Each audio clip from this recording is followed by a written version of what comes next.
Thank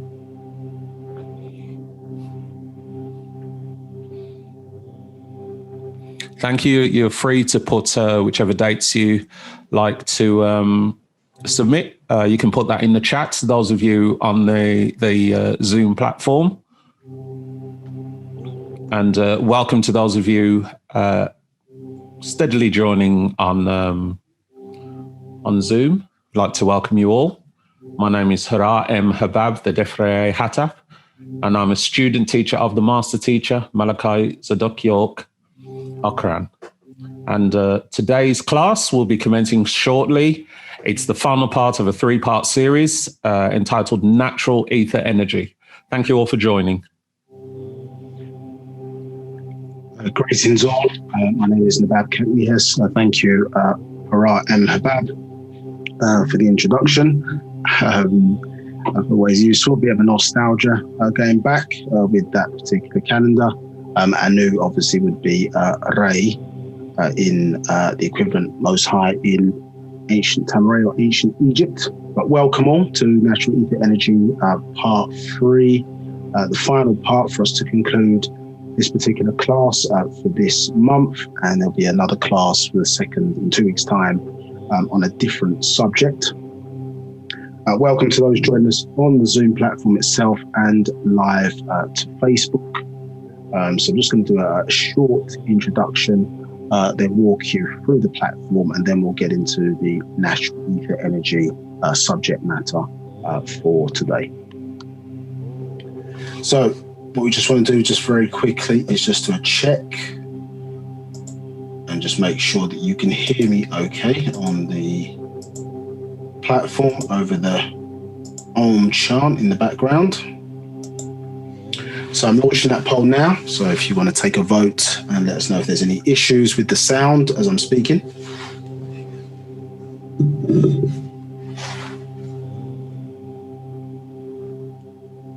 I'll give you 30 seconds to do that.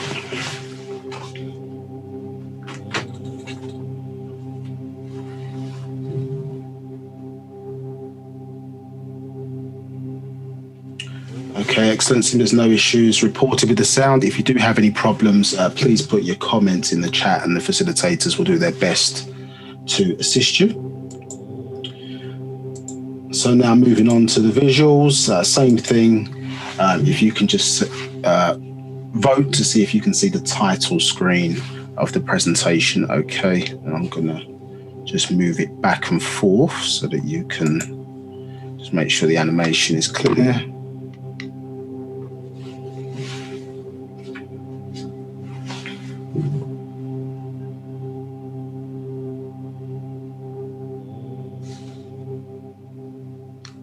Okay, give you a few more seconds to answer that. If you're on a mobile device, you need to might need to swipe your screen to see the presentation if you can't see it at the moment.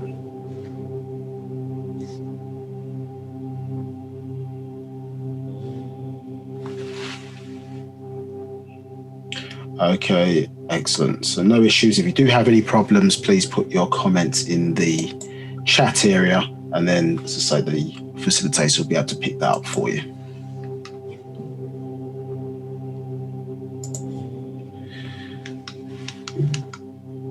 Right, okay, so first and foremost, we'd like to start the class with positive thinking, positive mental energy. And we're doing that by way of a cultural expression referred to as Paa Pau'ut. It's called the affirmation. So I'll do that in our native language, referred to as Musbatia or Sabaic in English. And then I'll translate that after I've finished that. So take time to listen to the tones and find meaning. It certainly is pertinent to today's class that we've been teaching, let's say, for the last last 2 sessions, this one being the 3rd. Adoy kale namazurat Wu-Fakur ame kasamun Paa Pau'ut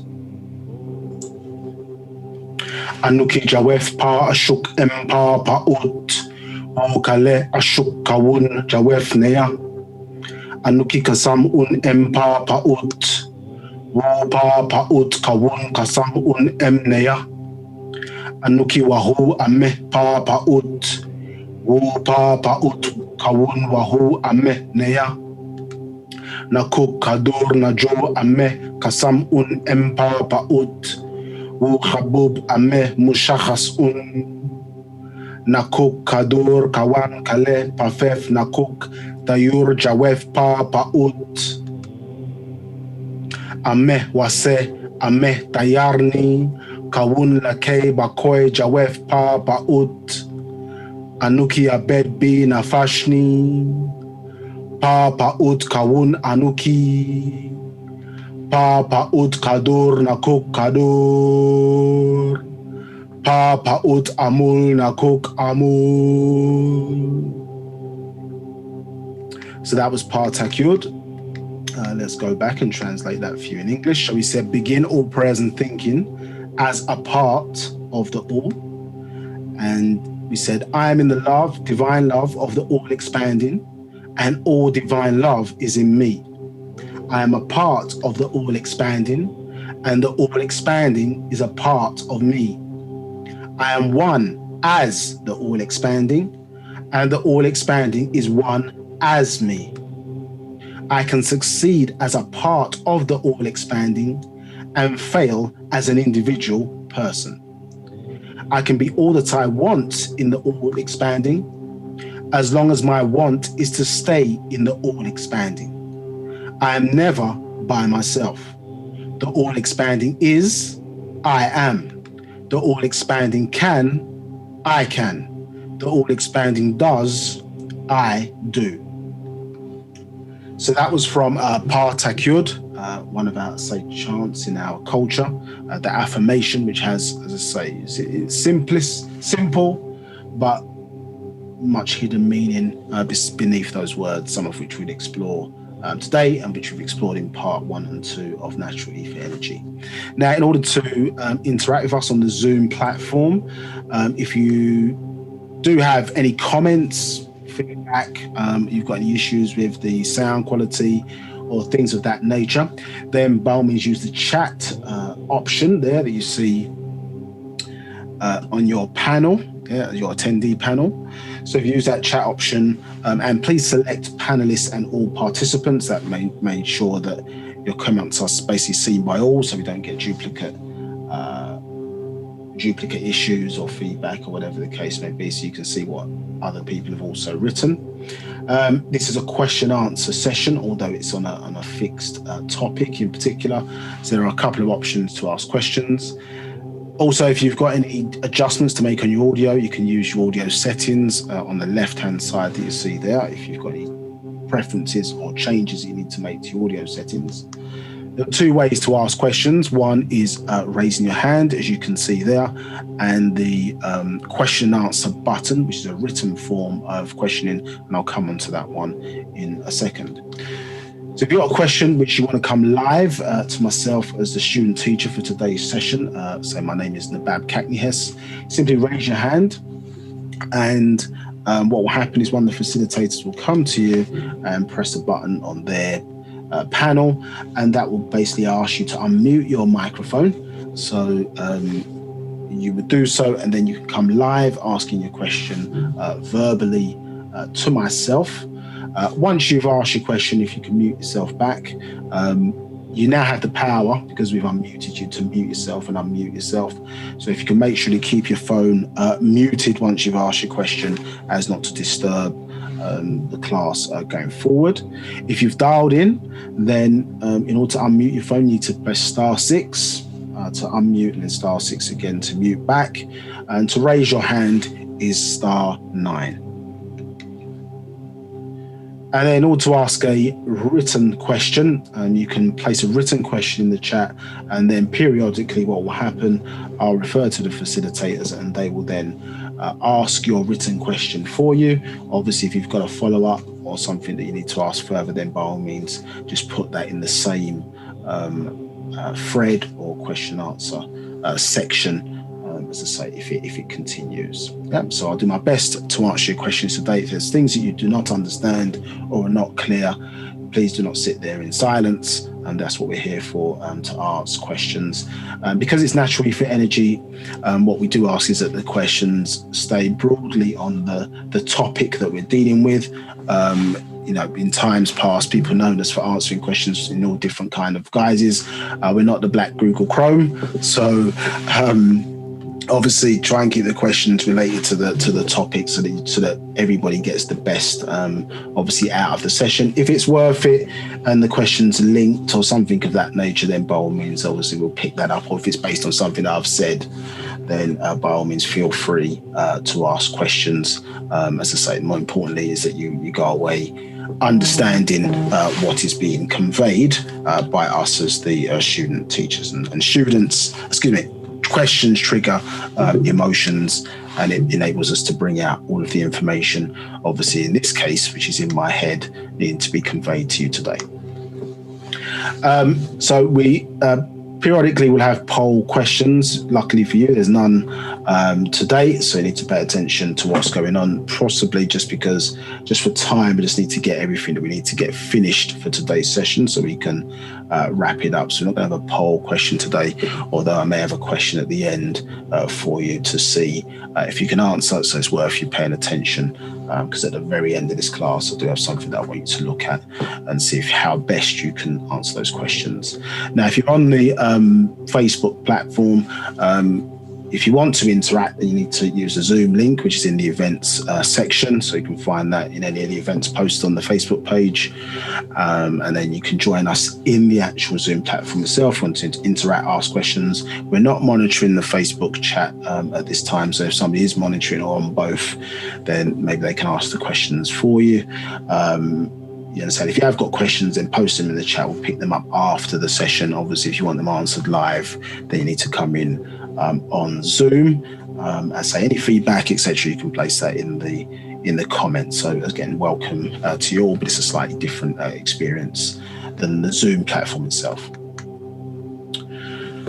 Right, okay, just bear with me 1 second. Just bear with me one moment.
Okay, so forgive me for that. So let's get into what we're talking about today. So there's a lot to cover. So first and foremost, who is the master teacher?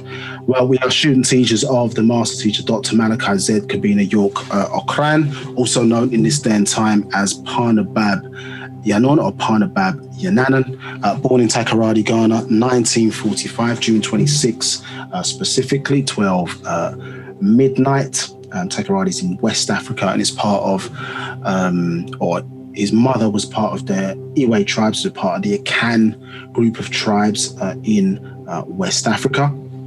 And born to a sacred feminine by the name of, as I say, Fatima Maryam, as she was known, or Mary Abba Akran York.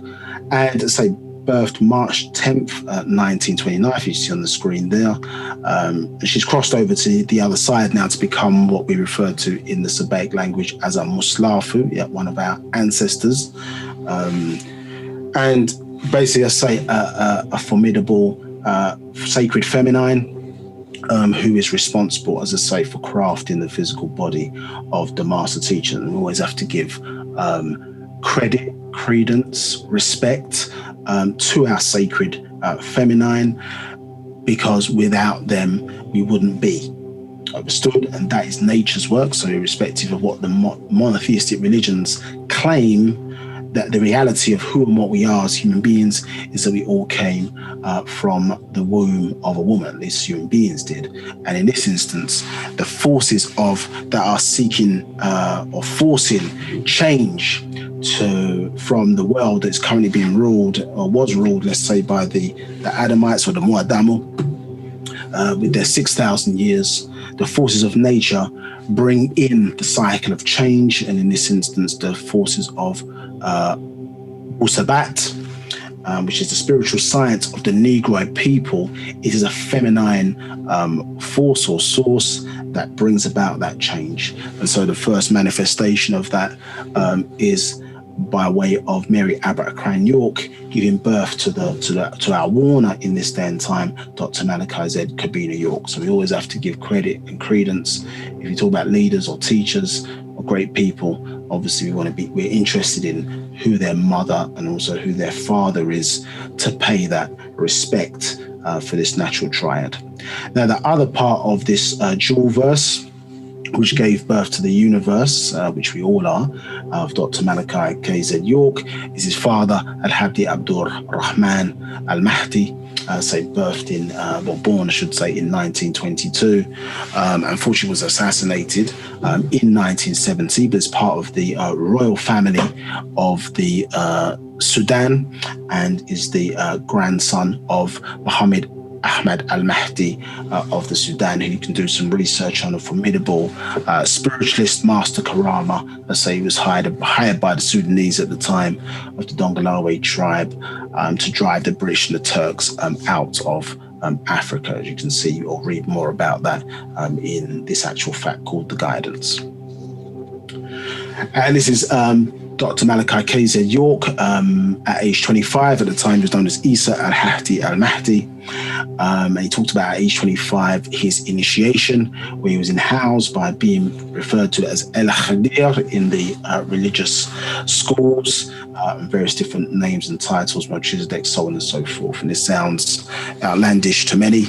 However, if we understand our culture going back to ancient Egypt, then we understand that the renewal of indigenous peoples' stories around the world is not done by archaeologists, is not done by paleontologists. Those are various different sciences that deal with analysing history by what we have buried.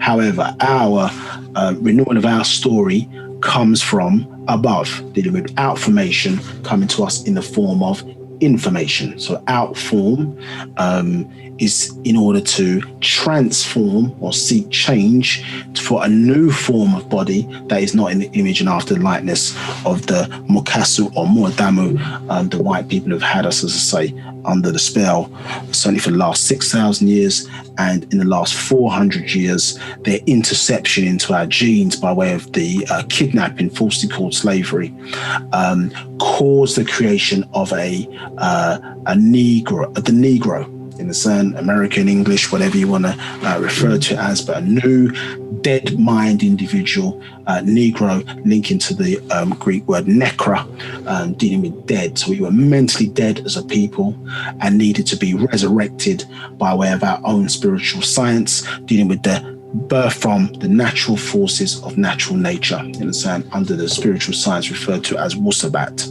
So ours come from above, and the only way you're going to know that is to test it, You judge a tree by the fruit it bears, so you have to put it to the test. Yeah, seek confirmation. Question and seek confirmation. So El Khadir, or the green one, as he was referred to as, was to deal with the what one may be argued as the religious degrees, because from 1970 down to the year 1996, with the production or transmission of the Holy Tablets, which was the bridge between religion and reality. Understood? And then that combination gave birth to the one that we see today, readying us now for not the basic information before you leave Earth type information, yeah, as the Bible, but rather now our culture, our spiritual science as expressed.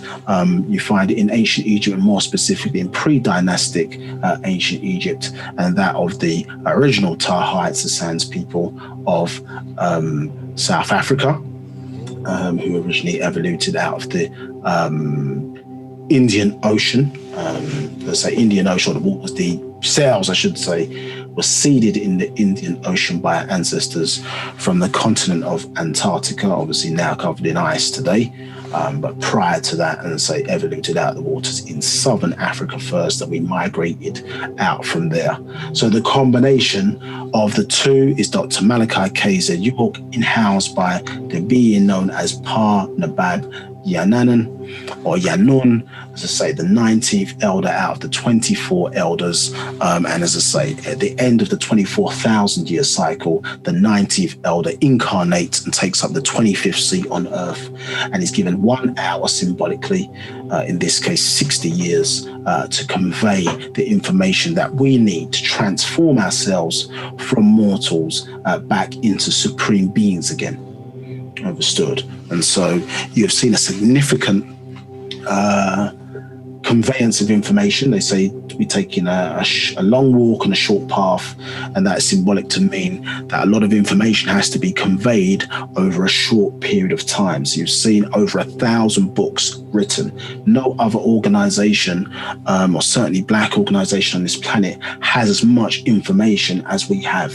Conveyed to you, to put the pieces of the puzzle together to destroy the spell which has caused amnesia amongst us, certainly as a people, but also to tell you and inform you by the natural rules of nature who you are as opposed to what we have become. Yes, and so many have lost their lives. Many people have lost their lives, understood, to bring us this information to aid our transformation. It's not about us. We're looking back in the past in order to find ourselves at our very best and optimum. You understand? We were living obviously in the optimum environment, and us living healthy, expressing ourselves all in accordance with natural nature. We were living supreme, you understand, the best that we could be according to our natural design. And so that information is necessary for us to identify and know what is our potential, what are our faculties, what is our purpose, so on and so forth. And that is brought into the present so that we can be informed in order to take control of our fate, understood, and not deal with no more in belief and faith. You understand? Yeah. So we want to control our fate and not faith. And faith is, along with belief, is acceptance of things that we don't know, and we didn't have the word faith in our ancient languages. You want to know things. Yeah. See, confirmation, understood, and that gives you confidence, whereas belief infers doubt. Yeah, we've placed our faith in too many people who, as I say, may not be for us, but rather against us, have played like they're for us, but rather against us. You see a number of names there.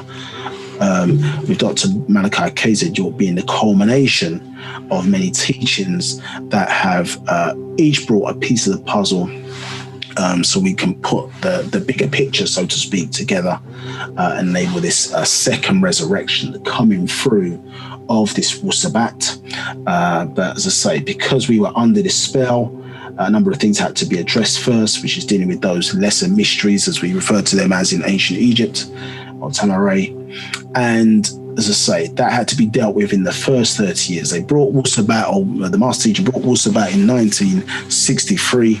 And if you read those books today, they are a roadmap to how our race would find itself out of the very conditions it finds itself in today. What are the reasons, how it was caused, and the methodology of how to, as I say, step by step, understood, build back the unity, build back the mental transformation, obviously, and as I say, seek liberty, liberation, equality, and justice for our people. Because if our people are able to do equal, have equality, then we can do equal or greater things than other races. Understood? Injustice or injustice or just us is against the natural laws of nature, for one just to do what is best for themselves. Understood?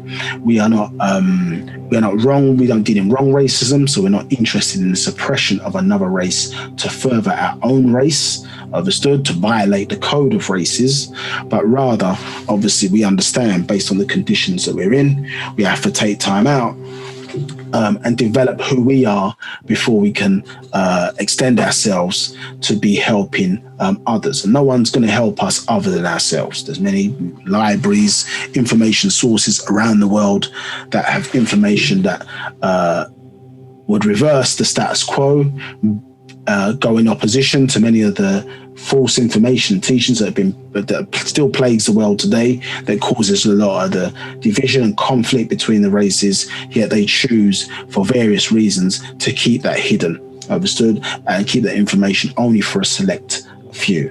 And so Wu-Sabat is here to destroy that mindset with the incoming, as I say, of the 9 ether, came in 9 mind, 9 knowledge, understood. And so we're interested in right wisdom, right knowledge, which then right wisdom would be the application of knowledge, and then the combination of the two would lead to right understanding into overstanding, leading us to sound right reasoning, getting back to that state of mental alignment with our ancestors and natural nature.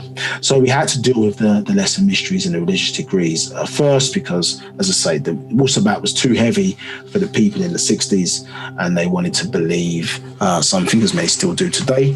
They wanted to believe in some higher power, higher force, not realizing that the very religions that they were learning about, who was really sitting behind the door, the stories which they gave, is nothing more than, as I say, extraterrestrials of the Sumerian doctrine. Understand? Now, obviously, all roads or all religions lead back to ancient Africa, ancient Egypt, but they only utilize our names, they utilize our places, and utilize our achievements and our stories and our events to give their fake stories, their lies, their religious dogma, doctrines, validity. Understand? By saying how they interacted with our established cultures, and took the stories of some of our ancestors, changed the names, dates, places, times, so on and so forth, and gave you back in a nicely packaged book referred to as the Bible, which is synonymous with the word phonetically babble, confusion. And that's what it's absolutely caused. And then that gave birth. The Torah is contained with the first 5 books of Moses, of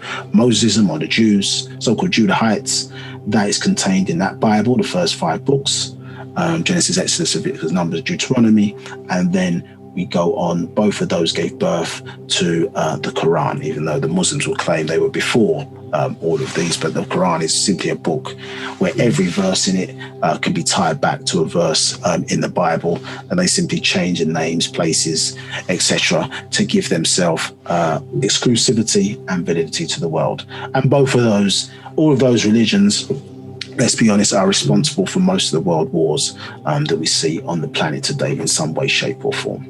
Now, all of that coming from, as I say, the reality that when the spell was broken, carefully, as I say, the reason why Dr. Malachi Z is referred to as doctor, from the Latin word docia, which is to teach, because he's applying the medicine of Wu-Sabat first before we were able to obviously embrace our own culture in the form of an antidote. So we needed to learn, and in the style of being a master teacher, knowing what was necessary, to convey the appropriate solution for this day and time. So all religions, even our own, in terms of Wu-Sabat, is designed for a particular period of time. Hence why beings incarnate to live amongst, grow amongst, so they can design what is necessary for the people in this day and time in order to reconnect them. Because we are those ancient Egyptians, but we're not the same. The genes have tumbled forward.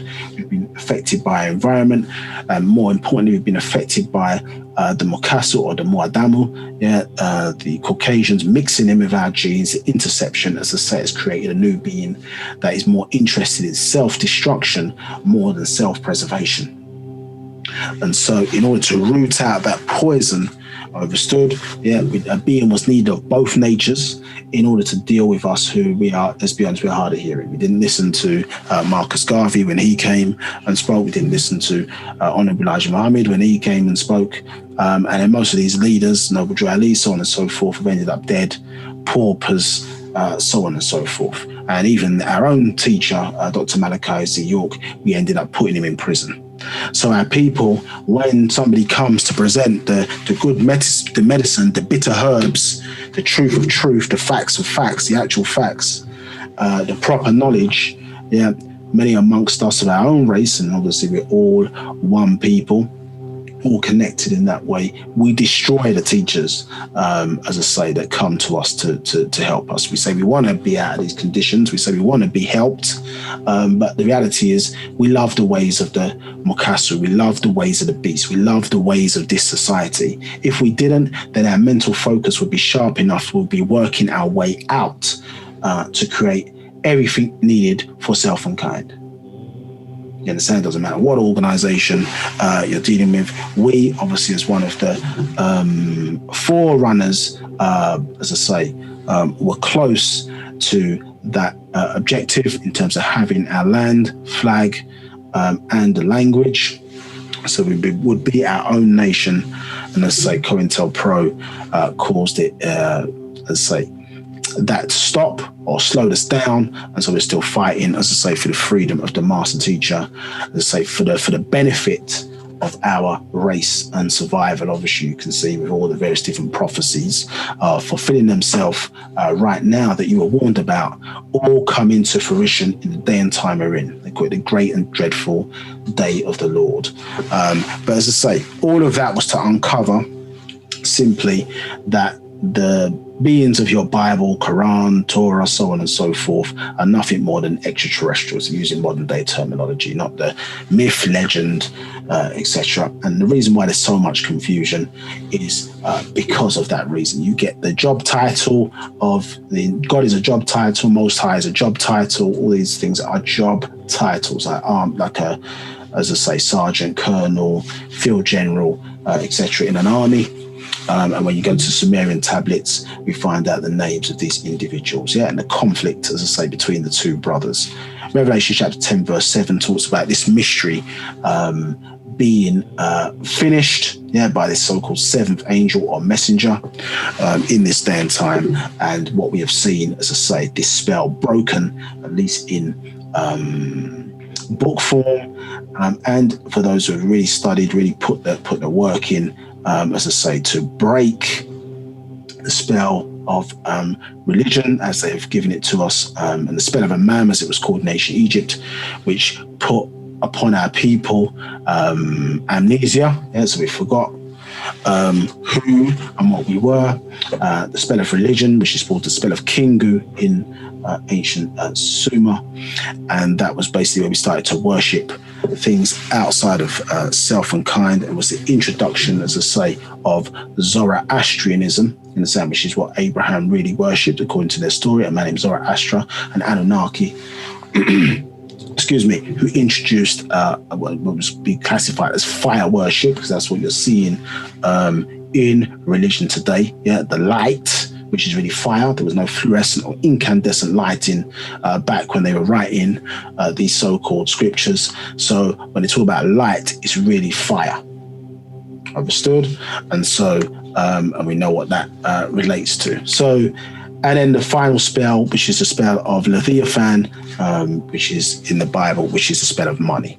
And so this is where people are putting money, not that you don't need money, you need money, but people put money over, their soul. In their religious degrees, they say what profit a man to gain the world and lose his soul. So people are making decisions and fighting with each other over money. Understood, and not putting energy, effort, and value, as I say, into the development of and progression of their soul, which we are soul people. And so they say the root of evil, the love of money is the root of evil. Well, you need money, so better to master it, have it. Obviously, the who created us, our ancestors, our Paa placed us in the best part of the planet, where all of the gold, diamonds, all the so-called wealthy things of this world were under our feet. Understood? So they didn't intend us to be poor. They intended us to have everything that we needed in order to survive. So it must have been robbed from us, in a sense, or we were tricked out of it. Understood? And it's find ourselves still on the best part of the planet today, but yet many times not in control of those resources. So the so-called gods, the Bible, are the conflict between two brothers known as Enki and Enlil. Enki, En ruler, Ki meaning earth, which becomes G. They took that in Greek and that became G, as in geometrics, geometry, so on and so forth, all pertaining to earth. Real name Nudimud, and he's the Yahweh of the Bible.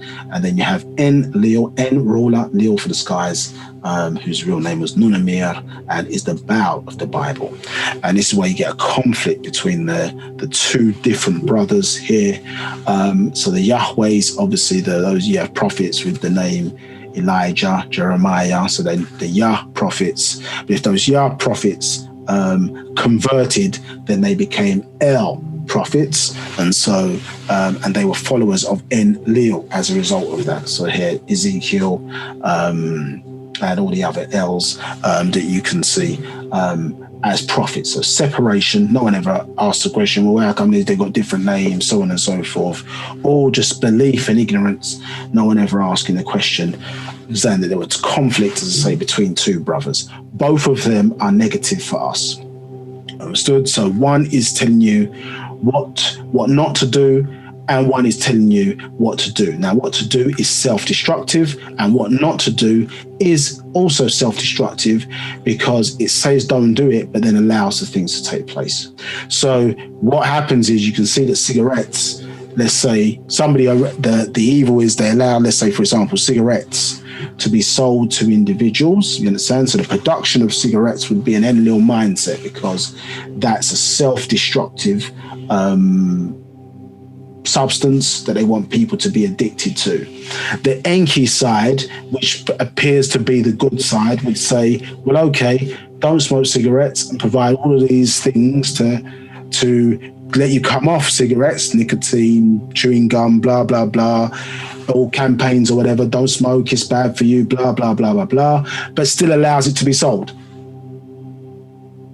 Yes, if we think about somebody buying cigarettes from a supermarket, it says on the front, these things will kill you, but it's still legal. So good evil and evil in that regard. Yeah, and the same people telling you don't do it are making money off the fact that you still buying it. Yeah, taxes doesn't equal a cure.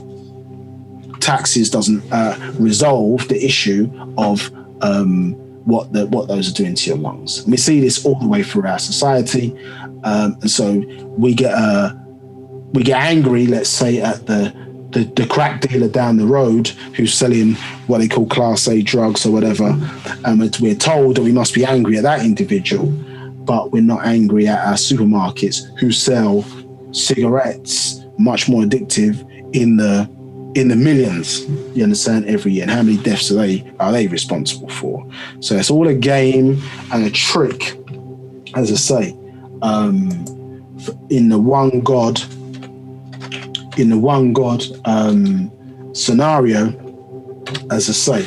But it's really the same God, as I say. It's really the same God with the representation of the two brothers. As you see here from the image there, Janus, the Roman god, the Roman god with two heads, Janus, because this god seems to be schizophrenic when you read about their stories, and that's because it's two different people being merged into one, as I say, one being, as they have given at least the belief system in that regard. And interesting, naturally, for energy in verse 244, it said, both sons of the Most High God Anu.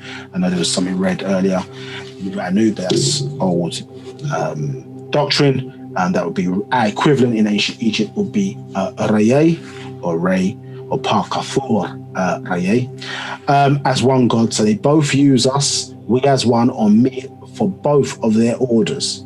So at a certain time, as I say, that early combination of Isa al-Hadi al-Mahdi, then connected with al-Khadir, as I say, they taught a doctrine that, as I say, in order to break the spell, taught about the Anunnaki and their various different incarnations.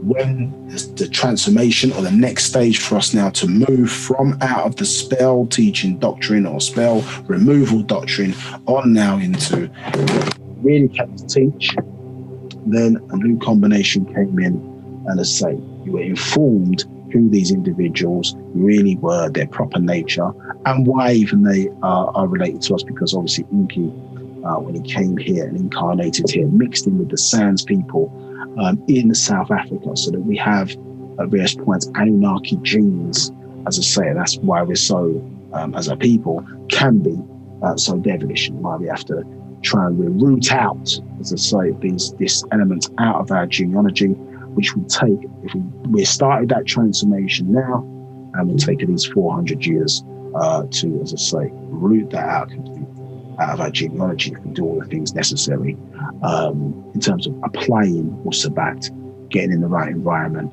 and making sure that the children are being raised in the right environment as a result. Now, many of the tricks and games that they play,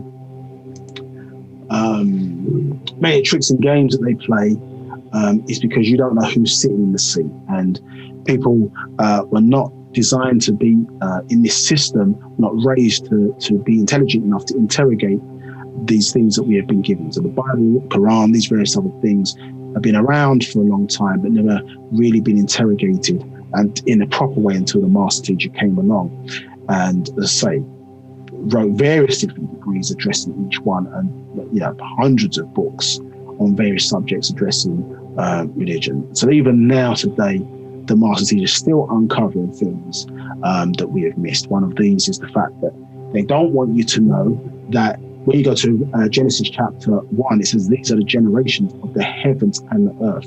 In order to have generations of the heavens and the earth, so this heavens that they're talking about is really a group of extraterrestrials now coming down and mixing with people on the earth, understood, and you're getting hybrids and various other different beings created as a result. So if to have generations, they must be male and female, correct? And also have male and female, they must be having sex, having children, so on and so forth, understood. And one of the things they don't tell you is that there are female gods in that so-called biblical story, which they mask and hide. So we see here in Genesis chapter 7, verse 1, in fact, let's jump in. And one of the games that they play, for example, is that if you look here, see blueletterbible.com. Now, you should be able to, each of these words here has a, obviously was translated from Aramaic and in various different dialects, Hebrew, so on and so forth, that was revealed as called, as they say, oldest language, as opposed to maybe original. And each of these words using a Strong's concordance, see their Strong's, has its Aramaic equivalent. Yeah, so you use these tools and you click on them, for example, and it can break down each of the different words. But the issue is that when they want to hide certain things, we see them using phrases. Yeah, so basically, unto Noah is 2 words. It's not 1 word. It's 2 words, but they're only giving you a translation for 1. We see here, if we go up to 4, Genesis chapter 4 here, yes, we may be interested in this this word I. Yeah, to see who's talking.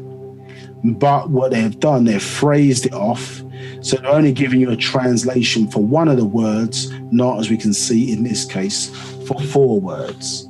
Now, when we throw in a little tool here, we can see in that same Genesis chapter 4, let's see, Genesis chapter 7, verse 4. Yeah, we bring in this thing here. We can see, look, that Genesis chapter 4 gives us this translation for the word I. And we see here that the I there is the Aramaic word there, Anoki. Understood? Now, what's interesting about that? Well, what's interesting about that word Anoki is it is female. The equivalent in the Hebraic language, you understand, is Ani, A-N-I. Understood? So the female is Anoki. So in that verse, understood, yeah, where the Lord is speaking, it is a female Lord. It is not a male Lord. Yeah, or a female who was conveying the instructions as given to her by Enlil, yeah, called Inanna or Ishtar. Understood? And look at the hierarchy. We step back. Yeah, we look at this hierarchy here. You can see the bloodline there from Enlil to Ninlil. They gave birth to Nana, Ningal, understand, who gave birth to Inanna and Dumuzi. Understood? So Ishtar, yes, who is in fact, excuse me, the Sumerian equivalent of Isis. Understood? She was the one speaking when they're conveying that story several times throughout, as I say, the book, conveying Enlil's instructions as a female lord. So these are the games and the tricks that, as I say, are played, and people have much belief systems in these so-called books. But as I say, you needed the master teacher and need the master teacher to uncover these various different tricks, as I say, to move us away from the Bible and the Quran. As I say, the Sands people did not use a Bible and the Quran, and they are the oldest people on the planet where all human beings come from today. So obviously a different God was responsible, or different supreme beings were responsible for their creation, which led to the creation of all other human beings. Yeah, only 6,000 years ago, these individuals came along when life had already well started before they came in. Hence why their book says in the beginning. It doesn't say at the very beginning of things. So let's get into what we've got to talk about today. I've done a sort of larger introduction in part 1. So if you need to find out who we are as Musbatu or Wu-Sabat, the science of Wu-Sabat, then by all means refer to those earlier sessions on our YouTube channel. So I'm going to get into where we need to start today from where we were last week. Yeah, go ahead. Before you start the next section, we have 2 hands raised. Go ahead. One's from Divine Feminine. So I'm going to allow Divine Feminine to speak now. So I'm clicking and you'll be allowed to talk. I'm sorry, that was a mistake, brothers. I didn't mean to raise my hand. Thank you. How was that? Hope you're having a good day. Yeah, welcome. No problem. Right. I have another question from Adana, who has her hands raised. Adana, I'm letting you in now. You're allowed to talk.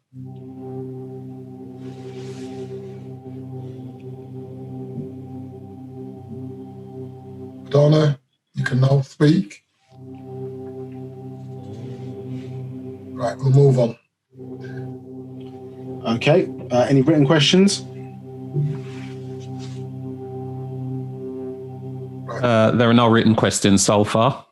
Okay, no problem. Okay, so moving on then. So last week, we did a lot of reading. Do have to do a little bit today because I think it's important that we understand what we're talking about. So we're going to go back to that challenging element in Master Secret Series 3, which was the is of our art of is. Yeah, just to remind ourselves what we were talking about. So, natural ether energy. So we wanted to have some understanding, I suppose, of what energy is, how it is produced, and particularly what we think we understand, I suppose, what takes place in the physical.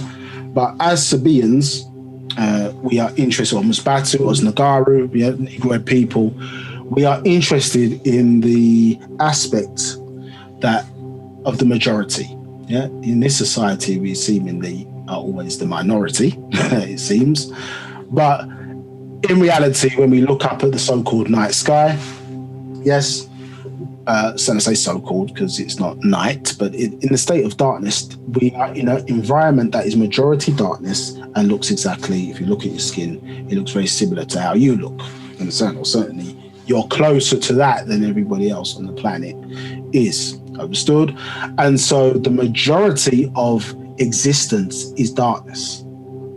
So, but darkness in this society has been associated with ignorance, associated with the unknown, but obviously as Sabians or Nagaru people, we are interested in the cause and effect, because in that darkness is our origin.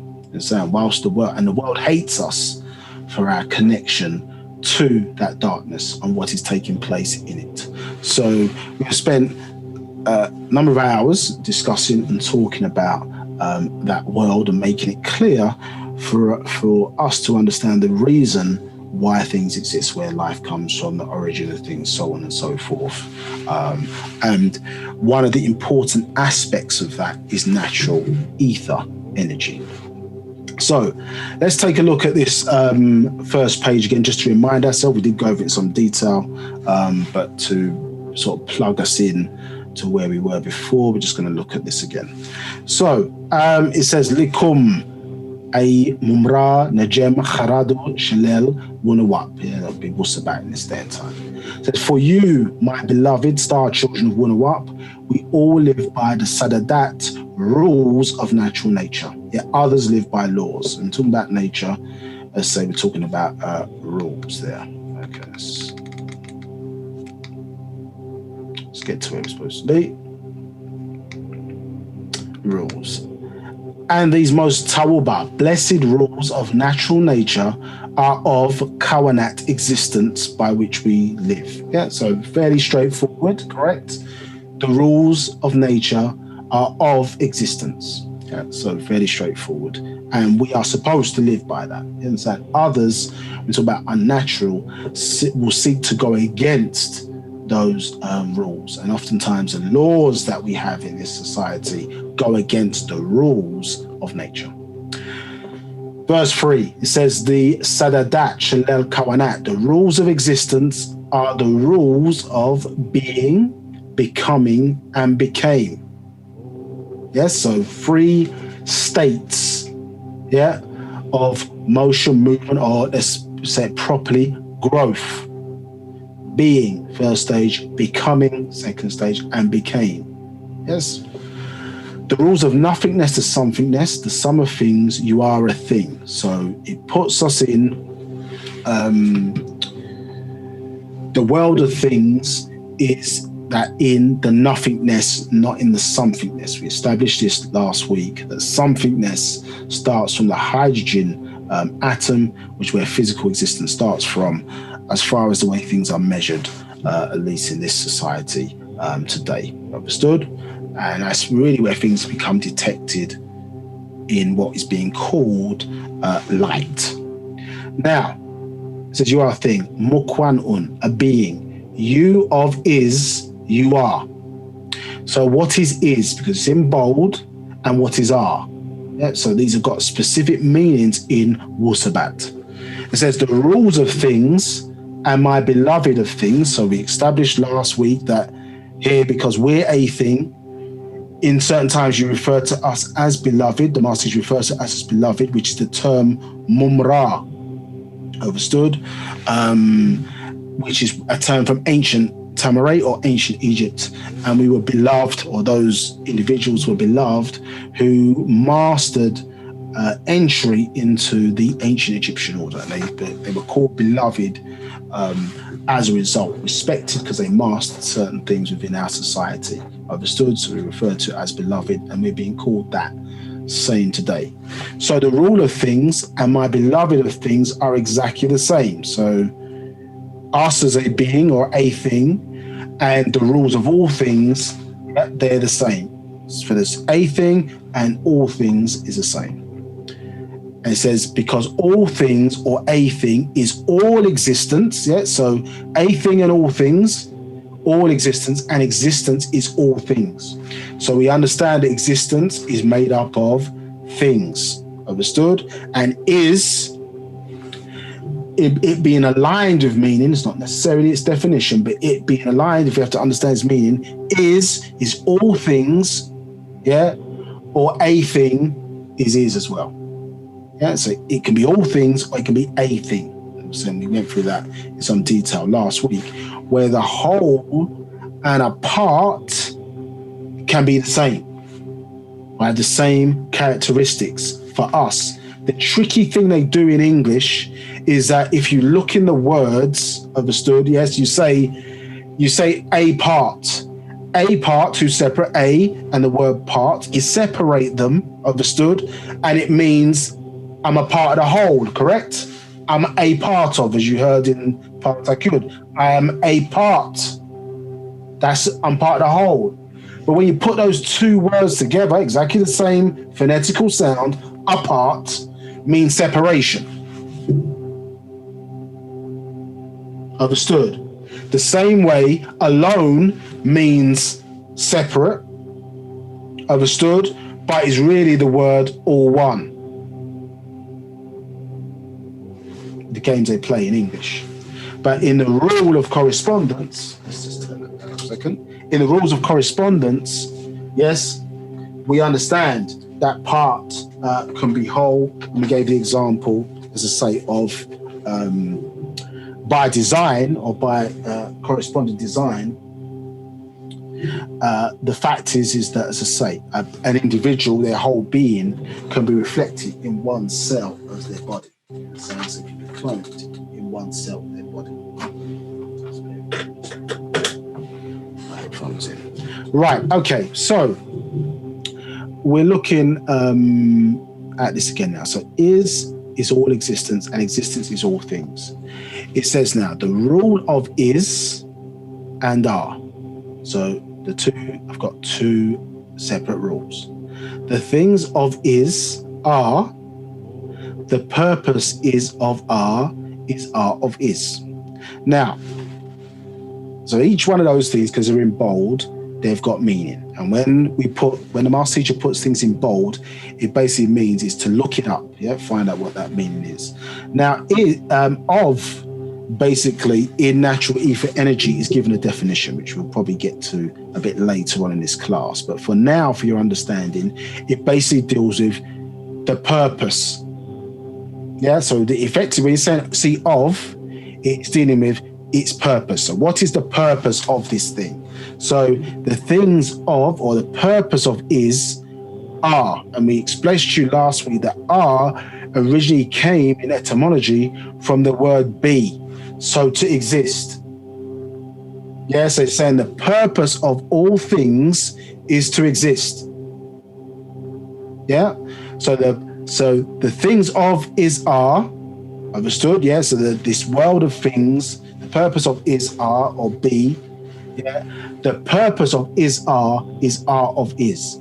So the purpose of all things, its purpose is to exist, and the purpose of being is the same as all things. That's what it's basically saying. Yeah, so, and this is confirmed when we go down further now. We go to verse 6 and it says the true and only purpose of is existence as a material thing or shakhas, person, being. Understood? 7, material is matter, be it atoms or cells, is to exist. Yeah, And it's important. So these things, what are they going to do within this space? To occupy, to affect by cause, to fill, space and time, the existence with shayanat, things, which is in fact is to become something in itself. So there's a transition or a journey, which we saw in the rules of existence in verse 3 of being, becoming, and became. And we get a breakdown here of the first, a triad journey. Just move the slides along just to help ourselves out here, make it a little bit clearer. So that first member is basically to grow things, which is part. So things is a thing. But remember, as we expressed or talked to you before, that energy, remember, came from basic energy. So it came from a state where of stillness. You associate energy with motion, work, movement, power. But it came from a state prior to that where it did not have those characteristics. So motion, or as things started to grow, were grown out of this state of is, or all, Pau'ut, or space. The space is full up of things. So at that point, that first stage was part, or particles. The second state, understood, or second member in this triad, was becoming from being. So things are, they exist, understood, and then they're going to be transforming into other things or more complex things on its journey to something. And so here in the third member, it says is or has become from, and as we see the rules of existence, being, becoming, and became, you understand? So it's arrived at its destination point or fulfilled its purpose. And we understand that energy and matter cannot be destroyed. So they simply end up changing into something else. Understood, or transforming into something else. As we were breaking down in the second part, we took time and went through the life cycle of a sun.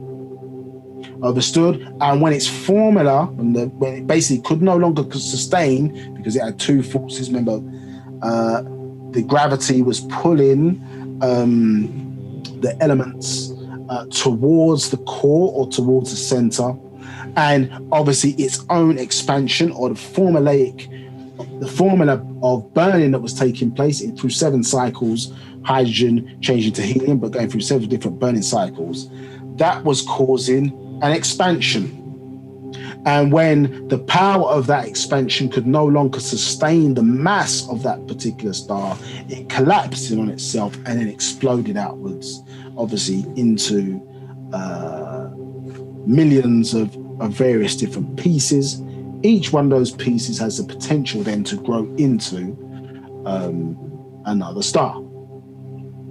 And that was made synonymous with the ejaculation of a male, and whose phallus becomes hard, and when it reaches the point where, as I say, it can't sustain, can't hold that energy anymore, what has happened? It ejaculates. 777,777,777 sperm, lucky enough, into the lotus of life of a female, and each one of those sperm has the potential, understood, to formulate and come together in another Big Bang scenario and can start life. It happens to be the one, generally speaking, in our people that happens to hold the star of life, understood, that makes it. But as I say, that's what happens. So these are 3 different stages that we're reading about, as I say, of or how it pertains to existence to aid our understanding. So let's go back and see what we're talking about here. So To Hawu, create things is the first member or part, the particle. 14, the second member or part, so it can be a part as well, is becoming from being. And we understand that being is before coming. So that's why it's saying it like that. Being, becoming, became are the rules of existence. And finalizing where we want to start from here, the third member is, or part, is triad, is part of existence, and therefore becomes is or has become, from being to becoming to became, from the prime harak or mover of things. We can get into that a bit later. So prime mover in natural ether energy. So the prime mover is brain ether energy, and the prime mover in the physical is hydrogen. So that's the prime mover of growth, understood, is hydrogen in the physical. Pre-hydrogen, in the sense of world of things, it is brain power, in the sense of brain ether power. Now, energy, excuse me. I said the prime, the 17, the saham power in all things together with wagat, which is wakat now, wufasa, time and space to be. 18, age exists inside of time. 19, time is still as space is still.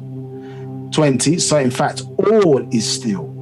21, all has no opposite. 22, for where would it exist as part of all existence?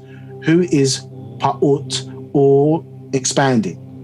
23, and as a thing in all, you expand, grow, age, and procreate. 24, tarak, movement within stillness.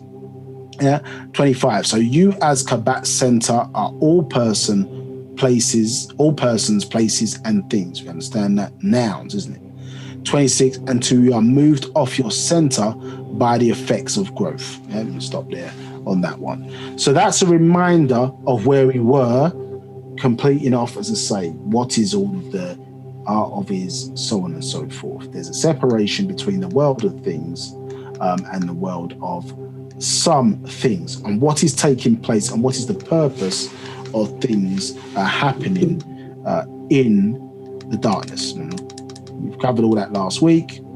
Now, the point is why some may have struggled to read natural ether energy, understand it, is because, excuse me, the Master Secrets, as it was introduced, was the beginning of the new cycle information. Remember, we've gone into various different stages. The hereafter, which is when the devil's rule ended, the nines aligned, 9th of September 1999, and the devil's rule ended, year 2000, obviously the 6,000 years from 4000 BCE or 3761 BCE, depending on where you take it, or the birth of their Adam, or Adam, which is them. Understood?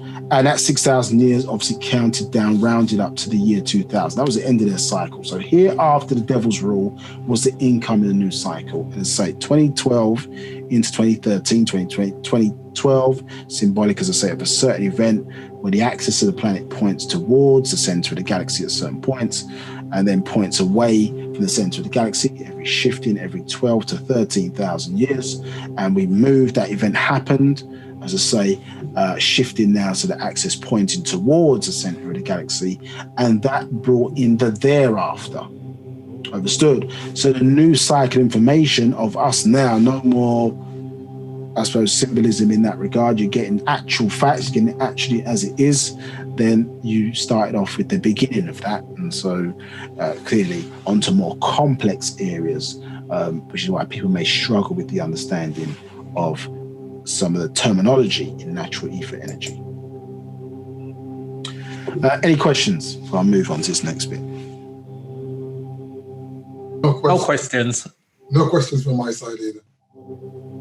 Okay, so we were dealing with the Partarak. Just a second. Go ahead, Manthu. Right. We have a hand raised from Adorna. Adorna, I'm going to allow you in. You are now permitted to speak. Go ahead. Welcome, Adorna. If you want to ask a question.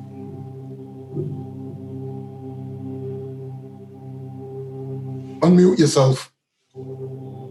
Adana.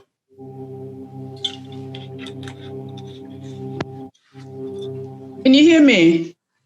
We can now, yes. Oh, okay. Right. Who is our mother in the heavens? Who is our mother in the heavens? Who do we call upon when we pray in the heavens? Who is our mother? Okay, so when you say who is our mother in the heavens, and who do we call upon, that's assuming that that there's something in the heavens that you should call upon. Now, the reality of the situation is that who you are as an individual and what you can prove is that the fact that you're here means that you have a mother and father. And they subsequently have a mother and father, and those before have a mother and father. So your link to any source outside of this planet, understood, is through your parents. The sperm and the ovum are your deities, are your gods. And the mitochondrial DNA contained within your mother has the link, at least in the physical, has the hereditary link that basically links you back, and you particularly being a female, links you back from daughter to daughter, daughter to daughter. There are women on the planet with an unbroken chain that is thousands of years old. And this is because in order to carry on the genetic line or lineage, as it's being referred to as, or line age, as being referred to as, you must have a daughter in order to carry on your seed. In this patriarchal society, they have put that on the males or the sons, but a simple study of the biological process knows that when you have a son, the line ends, as I say, there. It does not carry forward. So your link in the physical is through your parents or your mother. Now, you as an individual born in this world are made up of 4 generations. This is natural design. And so you can inherit a 1 in 30 chance of inheriting any of the characteristics of the people that make up your 4 generations, up to your great-great-grandmother or great-great-grandfather on both sides. So in order for you to connect with some higher force or source, you have to go through your, what they refer to in the Sabbaic language as your Salafu, your 4 generational ancestors first. In the Eastern and Western societies today, they give you this myth of a genie. Yes, and they say that you should light the genie or rub it on its side or whatever, and then this thing appears that gives you 3 wishes. When you look at the word genie, you see gene, understood, as in genes. And this is showing you that requests in ancient times, we place them through our ancestors, because if you think about what you're calling the spiritual is a mimic of the physical world, or the physical world is based upon the spiritual. And so there is a counterpart, or an etheric counterpart.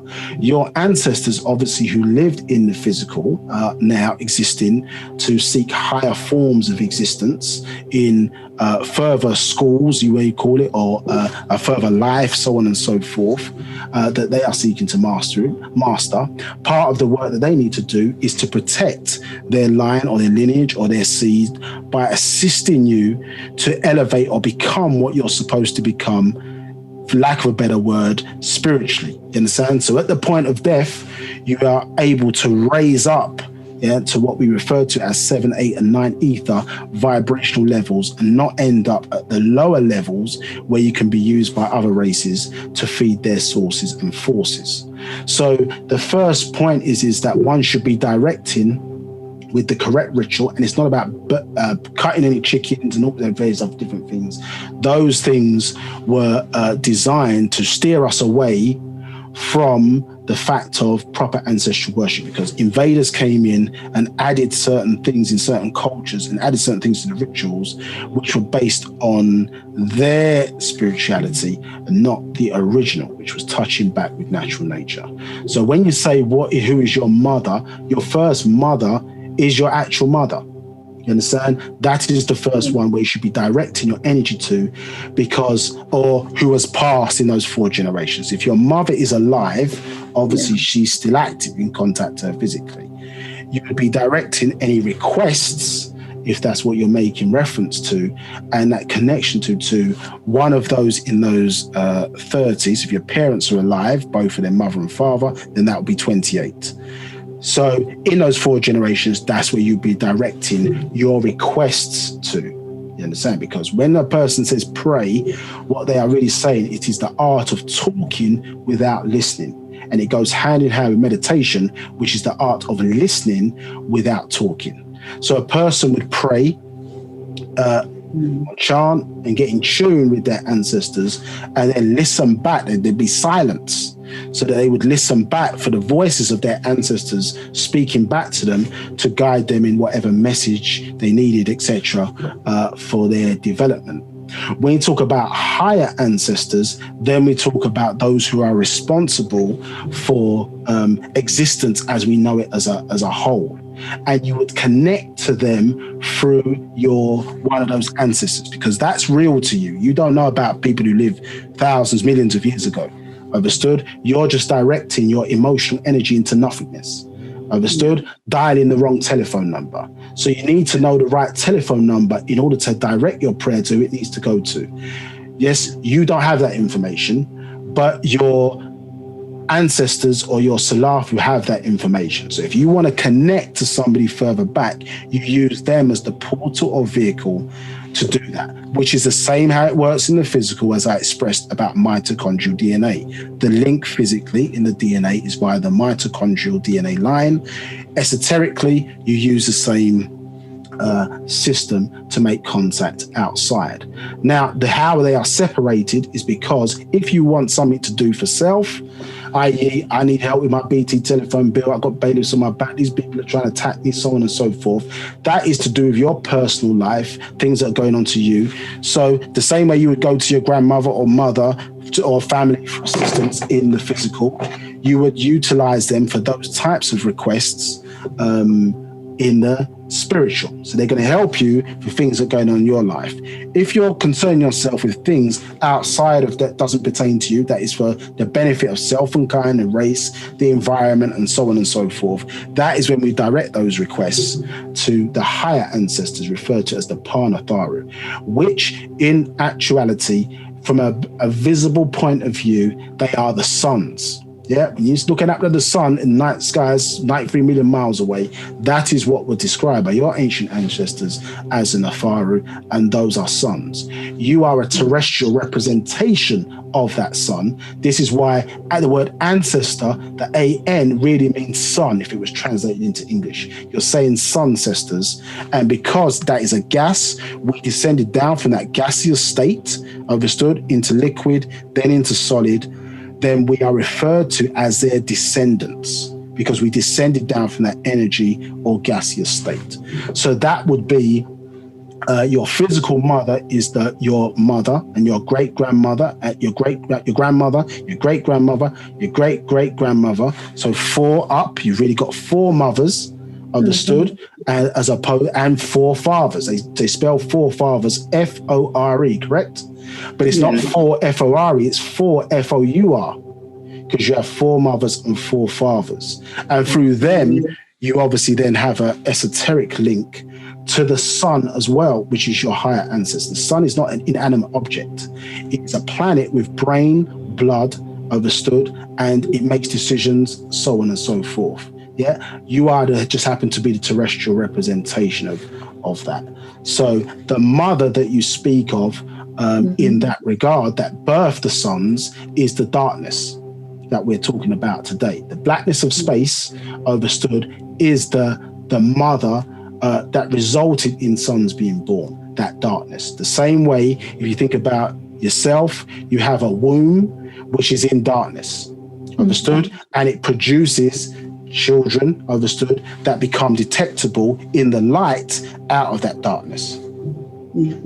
Understood? So there is no, what they've took us away from is the simplicity of things and how nature really works. The answers are found in nature. Understood? It's just that the very thing that gives us life, you understand, that enable us to be here, that sustains us right now, we just, the society didn't want us to give it any credit or credence, because what? The sun attacks them. Yeah. You see what I'm saying? The sun attacks them. So they ain't gonna tell you, well, that's really where the power is. That's what you should be aligning yourself and linking to. In fact, they ridicule the world and say, make it something negative. When in actuality, if the sun disappeared or stopped, we stopped receiving its rays, the helper ether, as it would be described as, all life as we know it would be obliterated within 6 weeks. Yeah. So you start basically with what is closest to you, because that is what you can prove. Yeah, you know that basically your grandmother, if she's still alive, I'm not sure if she is, or great grandma, they are still alive. This is why one of the things when they intercepted our genetics in the so-called kidnapping or slavery, no one can remember who their ancestors are. Yeah. You see what I'm saying? No one can remember. Yeah, and if you try and go back and find out that there was no emphasis placed upon us remembering that genetic line. No, jump over that. Forget about all those people in between who are responsible for you being here. Jump back 2,000 years to a character called Jesus, who you can't prove existed. Jump back 1,400 years to a character named Muhammad, who you can't prove existed. Jump back 3,000 to a character named Moses, who you can't prove existed. Ignore everybody else in between. They're not important. Yeah. Well, not important in your culture, but the real spiritual power for you is in that. It is your genetic right. And you as a spiritual and a physical being, understood, have to make contact with them who are energy, understood? Because you are both. They're just spiritual. They're energy. You're both. So you have to make the contact, because you're both. They may be trying to contact you, trying to guide you or whatever, etc. But some people are not vibrating on a level where they can receive those messages or that help. So the reason why we've been powerless in this day and time is because we have been dialing the wrong telephone number. Understood? We have not been dialing that into the help. So we've been guilty of idol worship, IDLE, which is not idol, IDOL, but IDLE, meaning we're directing our emotional energy into nothingness. Yeah. When we have a specific system or motion, a specific system that was used in with nature where we are powered from. And the only way you're going to know is to test it, and to put it to the test and see if it works for you. There is a way to do the ritual, and if you want more of that information, just get the email address from one of the facilitators, and we can send you that information. It's up to you. You can apply. It's not saying no. There's no cutting of chickens and all that kind of stuff. You have all the faculties in you to make contact, and you only know that when a person dies or passes on. Understood? Sometimes we're at a height emotionally where parents and various things will appear to us, understood, in a certain form. You can't feel them physically, understood, but they still exist in your memories, so on and so forth, as energy. So you have to learn to appreciate them in a higher form. What most don't know, that one of our capabilities or skills is to connect with those who have passed, because we still have them, their genes in our bloodstream. Understood? We don't come from nothing. We come from things. We come from a lineage or a line based on, as I say, 4 generations. I hope that answers your question. You said that they are in our genes. Can you hear me? Yes, I can. Yeah, okay. In the bloodstream. Exactly. Yeah. So, in the bloodstream. Yes. Do they? Yes. Yeah, the bloodstream. Do they speak to us in a soft, still, silent voice sort of thing? Still voice, very soft voice. Do they communicate with us in that way? Well, a good question. I'm not sure about the type of or style of voice. Those they could do, but it's remember that all of the various different voices that you're hearing in your head every waking moment of the day. Those it can be some of those is your voice, some of those is not your voice. They're the desires of the individuals who make up your 4 generations. You understand? So there are certain of those voices that will tell you the right thing to do, and there are certain of those voices that will tell you what they want to do.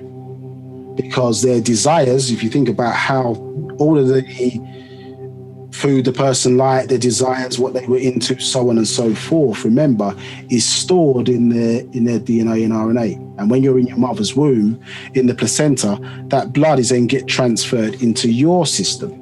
So they formulate part of you. So what it is a lack of understanding of who we are. You're made up of those, say, 4 generational ancestors. And so the voices that you're hearing in your head every day, those are those voices. They're their desires. Now, if you go with them, then you give them power. You understand? If you don't go with them, then obviously they stay as you are. Some, as I say, want to guide you to further to help your development, which helps the genetic lineage, which you happen to be the head of, and some, for their own desires, as I say, want to live their life through you, fulfill their desires through you. You are the person at the top of the pyramid. You're the one driving the car, and when you use the various different rituals, they are compelled to respond to any requests you make to them. You understand? So you are in control of what is taking place, and that was our one aspect, as I say, of our prayer system, which align the other aspects of our prayer system. Nagaru people, we have the ability to take the sun's energy and convert it into what they refer to as tachyonic energy, which basically helps to keep the universe, things within the universe together. Understood? And so our prayer ritual had another aspect of not only aligning us with nature, but it helped us to maintain order within existence. So that is when a person is not even asking for anything, they are just fulfilling or maintaining what is or is currently in existence. And so you're giving of self as part of that process. And in doing so, it helps to align you with natural nature. Are we to worship the sun? Can we worship the sun? It's not a case of worship the sun. You are the sun. Okay. You are a version of the sun, an earthly version. So you are aligning yourself with it. We're not interested in the warship. We're interested in the peace ship. The word warship or worship, interested in the peace ship. You are aligning yourself. Prayer is simply a spiritual exercise. It's not no higher being requires your requests or things, you to sit down and put requests in to them to derive any power from it. That's the religious teachings of monotheism. Prayer is really for yourself to align back with nature. So it's like a person who's doing a sport, for example, and they need stronger arms. They're going to do press-ups every day because or lift weights. It shapes and develops the body. What you're doing in prayer, meditation, proper diet, drinking plenty of water, getting sufficient rest, you are developing your inner being. You understood? So at the point of death, there is something there for you to ascend with. You're developing your inner faculties whilst you're in the physical, and that is what your prayer meditation is. It's like a form of spiritual aerobics. That is what you're developing. Yeah. Okay. Okay, does that make sense? Thank you so much. Thank you. No problem. Any other questions? Yes, we have a question from Adam, and his question is, I'd just like to reiterate what Nababkak said earlier on before I asked the question. If you would please keep your questions to the actual topic that is being discussed today, we'd be very grateful. No problem. So this question is, it says, is the year 2020 the year 2012? That's a question from Adam. No. That is simple, it's straight. No, it's not. 2012 is symbolic of an event, an awakening, understood? Of an event very quickly that basically at a certain point, basically the center of the planet, where there's a 600-mile in diameter sun, at a certain point, as I say, when the planet is the axis of the planet starts to move towards the center of the galaxy, there's a massive black hole, or away from the center of the galaxy, opposite to that black hole, every 12 to 13,000 years, a double helix type energy emerges from this sun. Understood? Yes? And it is feminine in nature, or polarity, one might describe. And the earth, which in ancient Egypt was associated with the deity Geb or Gibab or Sabab, yes,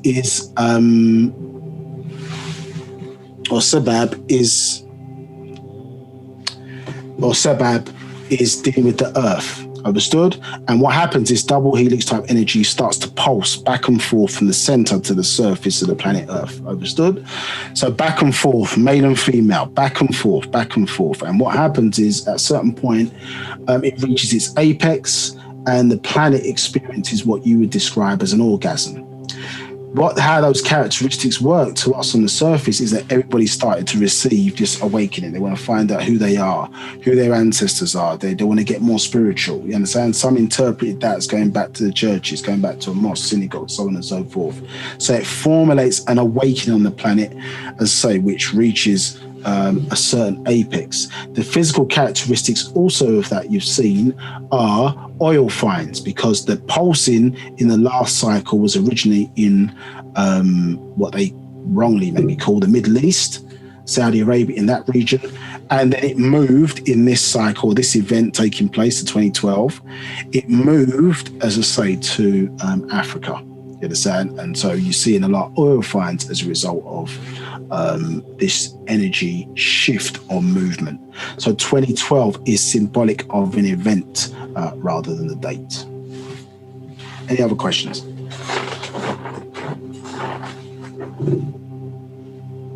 No further questions. No further questions. Okay, so moving on then. So we're back to where we were at, and so understand about all.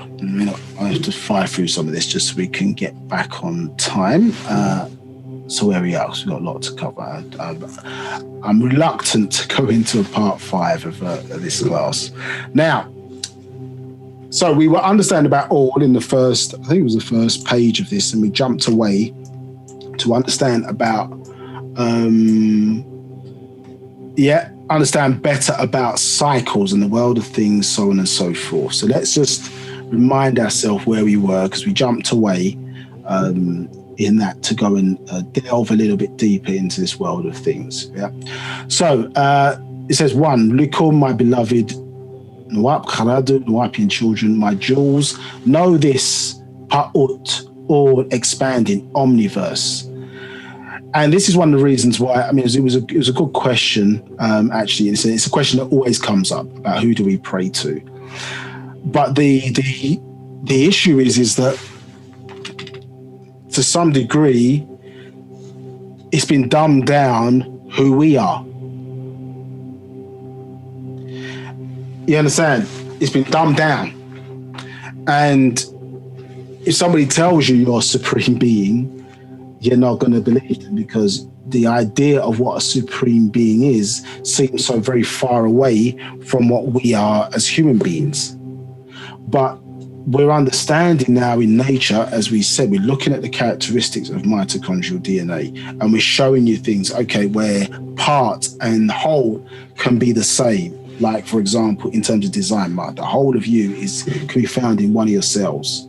So that connection to that supreme or that source of energy is carried through the various different types of existence, types of various different dimensions. It's carried through and represented in the physical.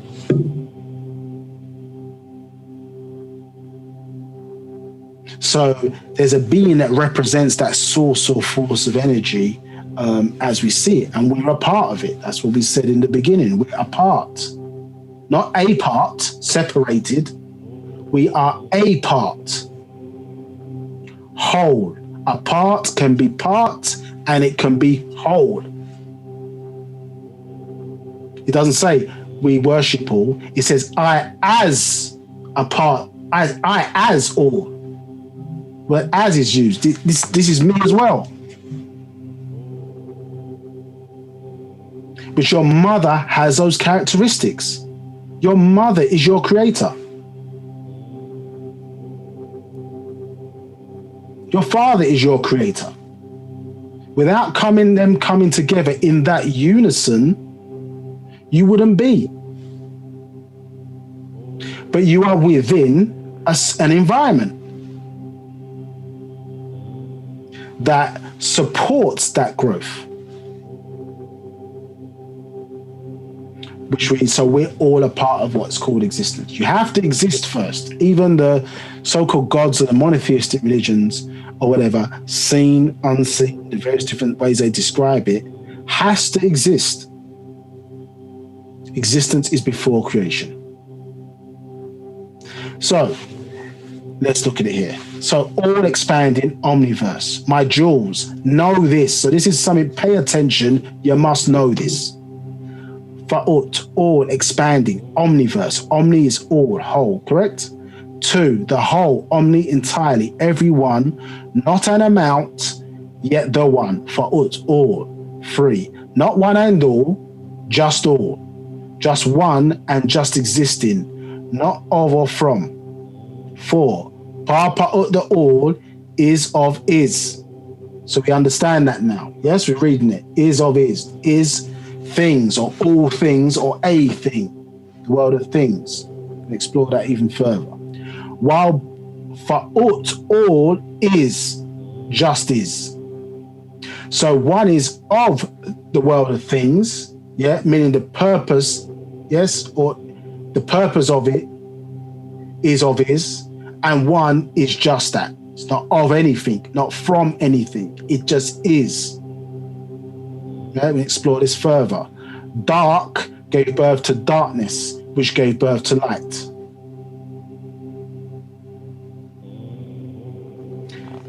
Just as Nawab Kawan, supreme being, called Paa Nawab supreme, then incarnates as supreme being, all of unique nature at work, being. It exists as omniverse, becomes multiverses, triverses, dual verses onto this one universe. 7, and this incarnated universe was at one time chaos and its opposite at another time. Yeah, so in order at another time. It in itself a jewel, as in seasons, day and night, life and death are things in nature. So let's go down now back to where we were and explore this further. A dual verse of nature at work. This is order called cosmos. So we understand that we came from a dual verse. Yeah, our mother and father is a dual verse. So the universe is made to seem like this big, massive entity. And of course it is in the one that we reside in. But we are a universe within that universe. The same way we arrived and got here is the same way, or has the same characteristics. The doctrine of correspondence says, as above, so below. And one of the things that we have to understand when we're seeking, we're dealing with facts, we're interested in faith and belief. The new spirituality is factual information. You have to work with where you're at.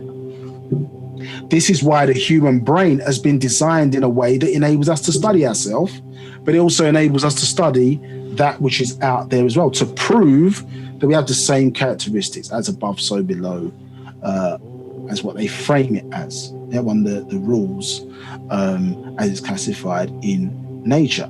So studying the human body, you understand, is going to give you an eye or window to what's taking place out there in nature, these higher forces. You can't plug in. You understand? People talk about plugging on or connecting into. You understand? You can't plug into all power within existence.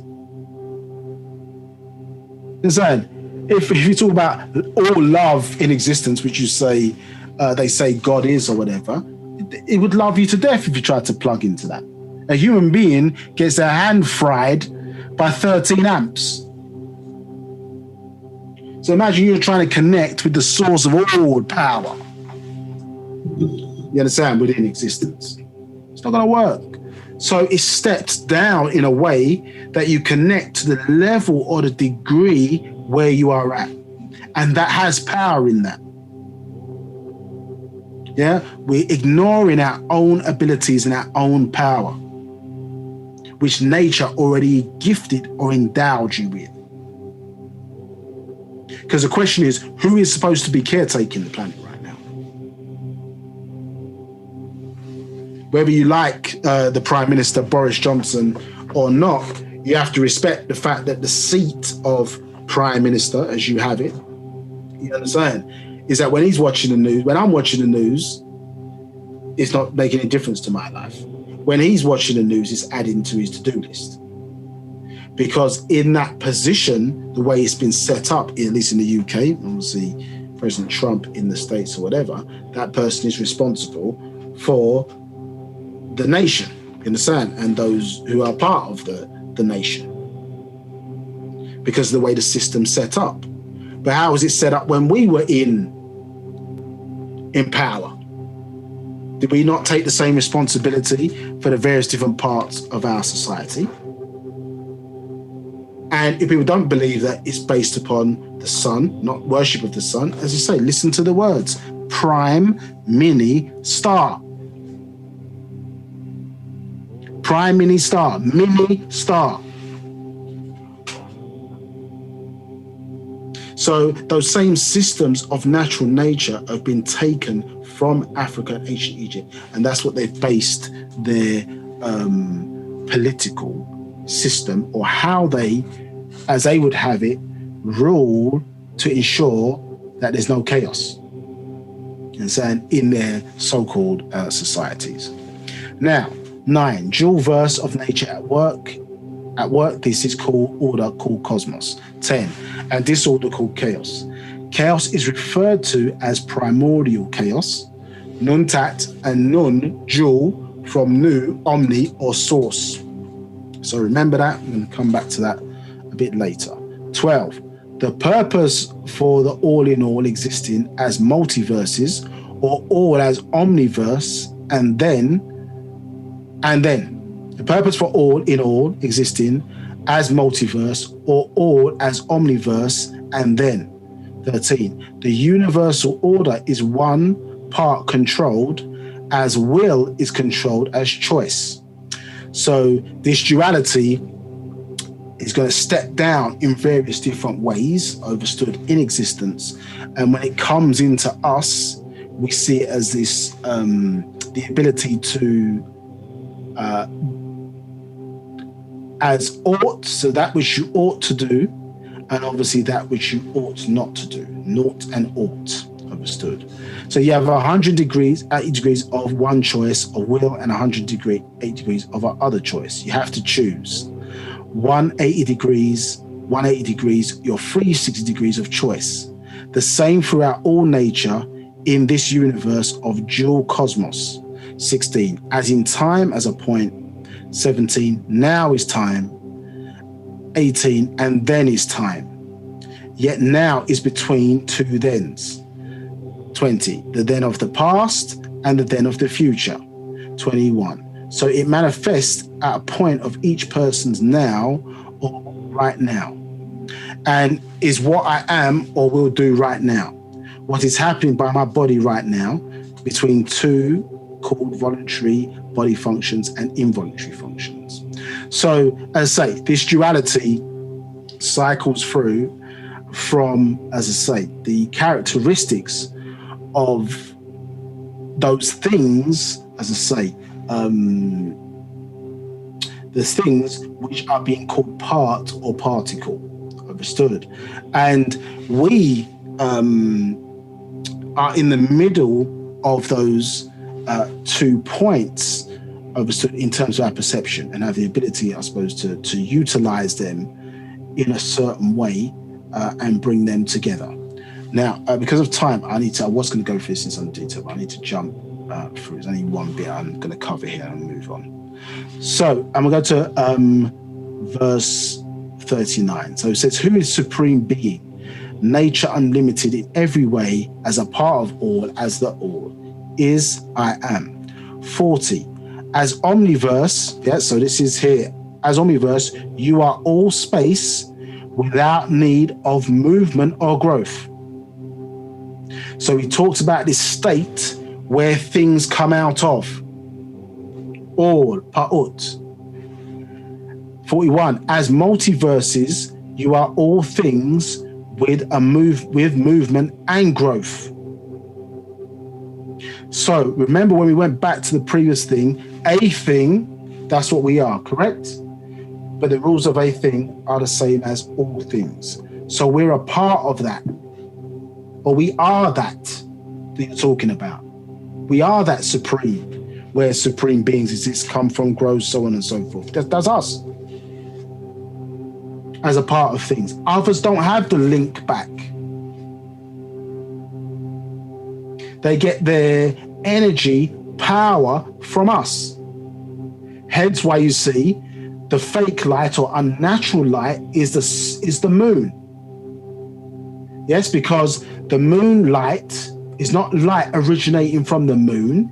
It is light being reflected, is sunlight being reflected by the moon, making it unnatural. It is not the original source of power that is generating its own light. We are generating our own light, hence the burning that you see reflected in our skin color and skin tone as darkness. Because there's a burning, a lit sun inside, where others don't have that. They are transparent. They may have the apparatus, but it's not lit. Understood? So, as triverses, you are reaction with each other and become places. 43. As dual verses, you are separated into opposites and become opposing places, like male and female. 44. As universes, you are a point in space and time and material, and as such are in fact all time during your existence of countless supreme beings of nature, once in tune with your tone. Once in tune with your tone. Yes? Which that tone, remember, is that original Big Bang when the sperm hit the ovum. You understand? And now you have to find and utilize that tone, and that's obviously how one, or aids one in activating or developing their spiritual faculties. You understand? With the obviously 3 major tones, which you understand: F major, which is the tonation of the planet; A major, which is the tonation of the human body; and C major, which is the tonation of the cosmos. You understand how and what one would use to connect with their ancestors. Yeah, C major. So yes, there's a science to all of this unknown. It's not about faith and just willpower. There's an approach and a ritualistic approach that must be used to develop one's abilities in this regard. Yeah, but it's to bring us back in tune. We were naturally in tune, but have become untuned in this society. Because as we keep expressing, environment is important. So 24% of our genome is constantly changing based on the environment. So therefore, we're part of it. It's affecting us.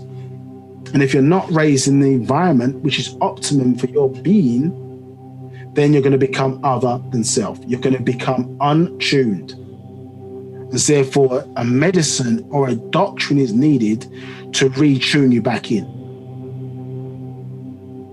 And to ensure that all of these higher levels are not poisoned by our bad mind. And I don't mean bad mind the way Jamaicans say it, in the sense, but bad mind in the way, you understand, that our mind is not emanating thought said it should be, in terms of its true, real purpose, then we can poison those higher realms with our thinking, hence the planet being quarantined, hence being cut off.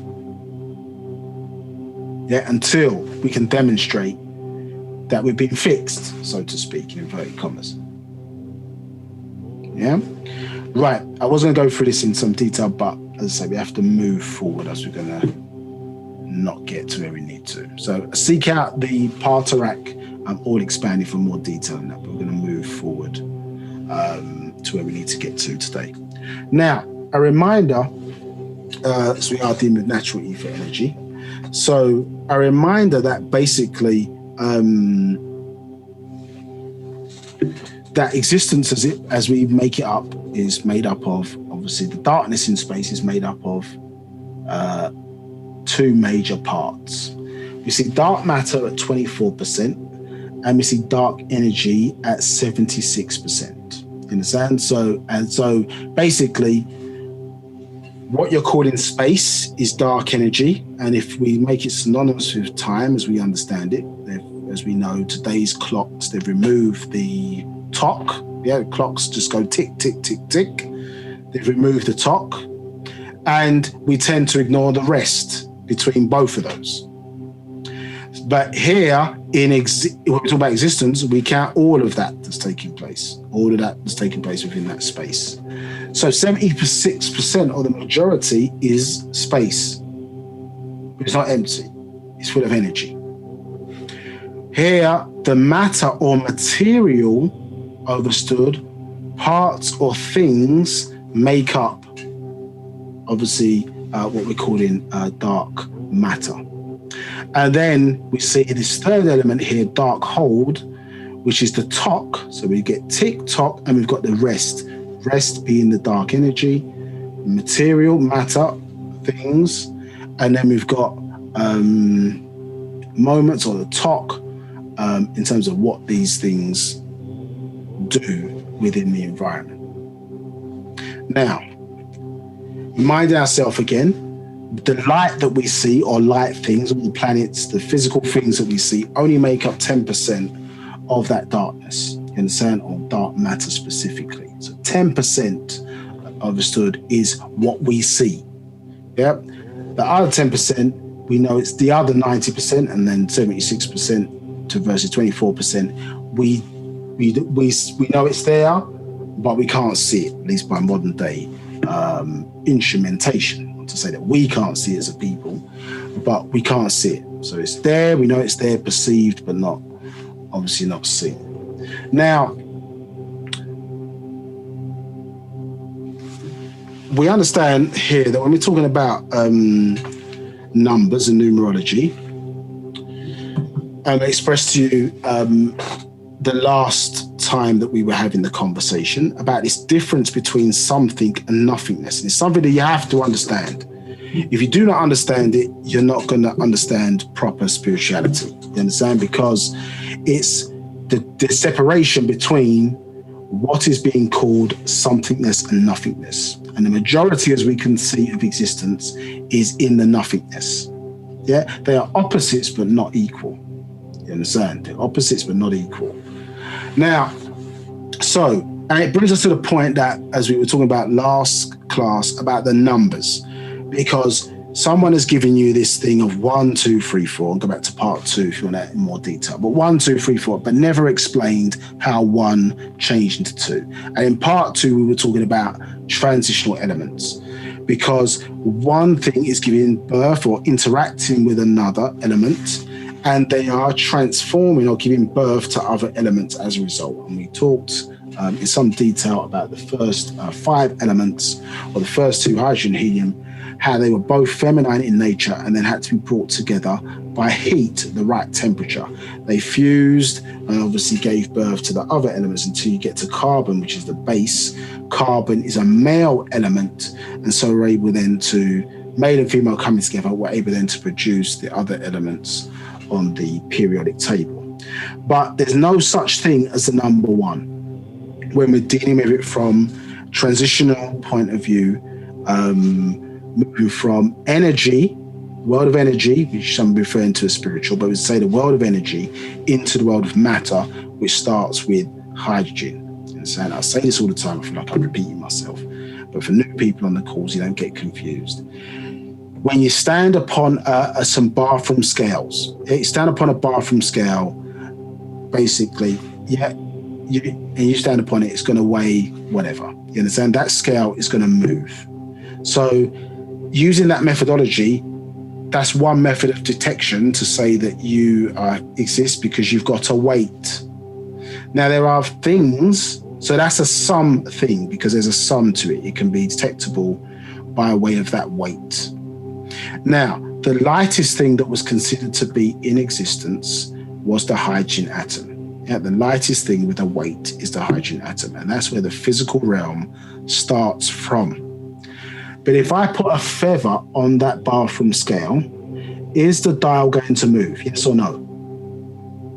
No, it's not going to move. Does the feather exist? Yes, the feather does exist. So that method of weight is not sophisticated enough, it's not sensitive enough to pick up the feather. So the feather is a thing now, based on that example, and me standing on it, I'm the sum of weight.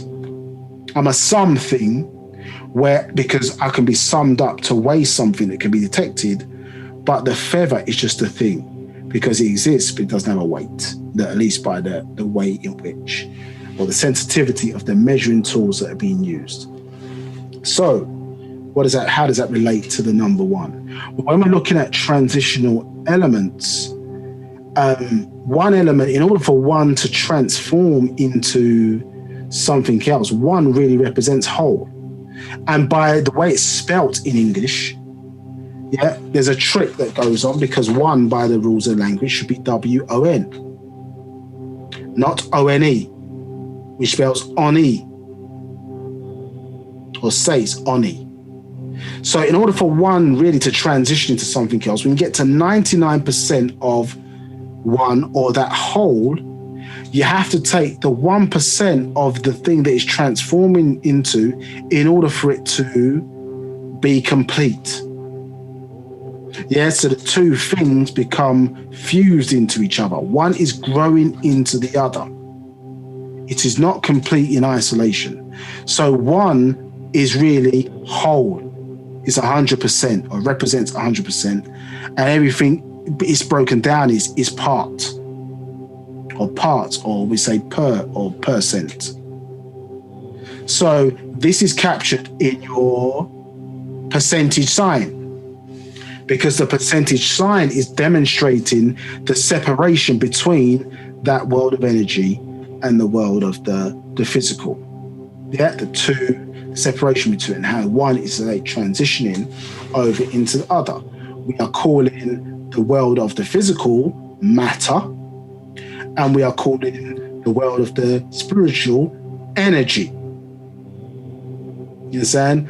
And as we broke down to you, and we showed you the illusion of things which are supposed to be solid, yes, nothing is really solid anyway, isn't it? It's all made up of parts of things. And if in the case of matter, it is particles moving in an orbital fashion. And in the case of energy, it's energy moving in straight lines. You understand? And depending on the perspective of where you're seeing things from, you will see that things are not actually really solid or that whole. They're made up of parts of things. Understood?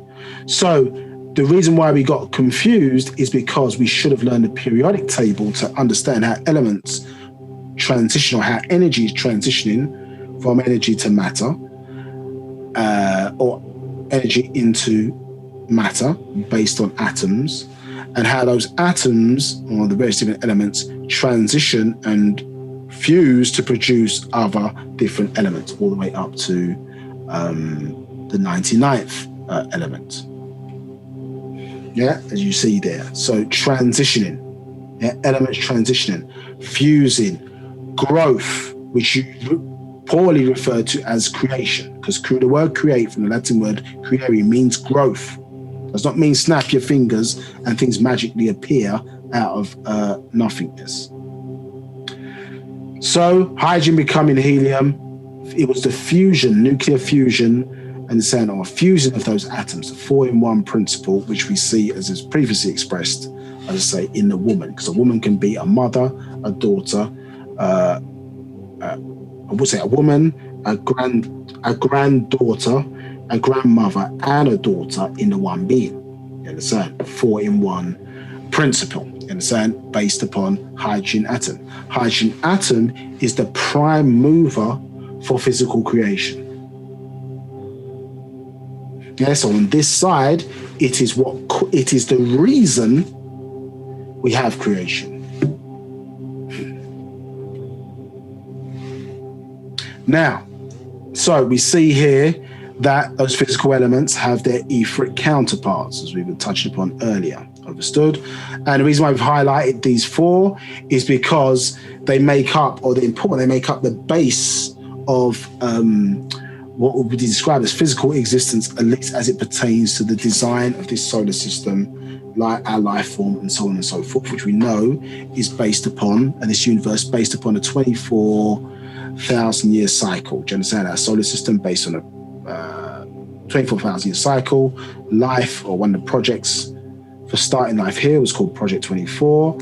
The planet is 24,000 miles in circumference.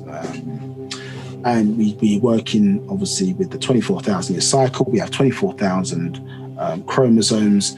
And when we add up hydrogen, helium, carbon, which we talked about earlier, nitrogen, and oxygen, it adds up to number 24. In a sense, so these are the kind of base elements in a design. And as I say, you see this correlation or correspondence coming through, a patterning that happens from the darkness into the light. So these characteristics are being represented in things which are visible, but also a link to that which is invisible.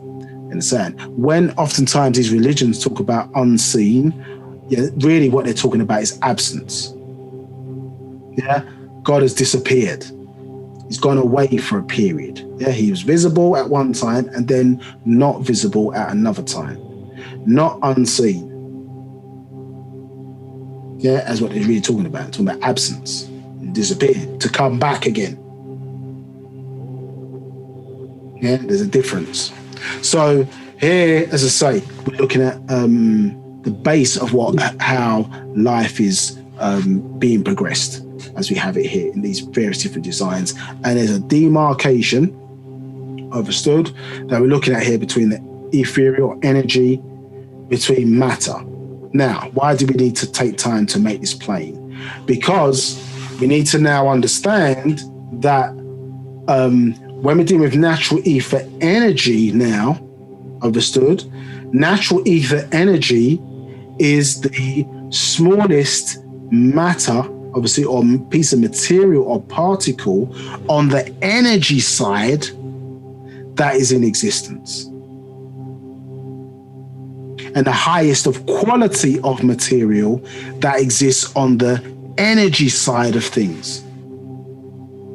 So there is still matter on that side, which we're referring to as material, but to separate it from physical matter, we call it energy matter or matter energy. Because it's still particles. It's still part, which is what matter is. Understood?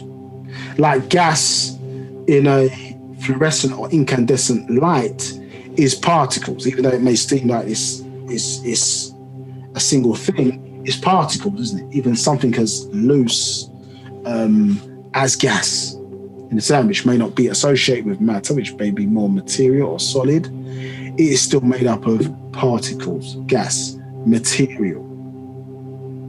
Understood? So, naught is no thing, which we know is the world of things. So nothing is not non-existence. Nothing, if things that don't sum up to something, can be weighed. Ought is the world of some things. The first sum in the physical is hydrogen. as they record it to be. But now you as Sabaeans, or Musbatu or Nagaru, Negroid people, now being taught as we step back into the blackness, we're not ignoring the darkness. We have to count everything. Because our awareness through knowledge has been increased by the master teacher. The knowledge of the blackness has been increased. So the first point of existence for us cannot be hydrogen. Yeah. So when we now go into the energy realm, we learn that there is now energy material which things are made from to enable or substantiate growth or being, becoming, became. There has to be material there to grow things from, out of. So it represents itself on this side as energy matter. Understood. Any questions? Yes, there is a question from Denami Reye, and the question is, Raubat Nababkak Nihes, how is Paa Pau'ut, the all just is? Doesn't the all have a creator? Tawatak Zamal.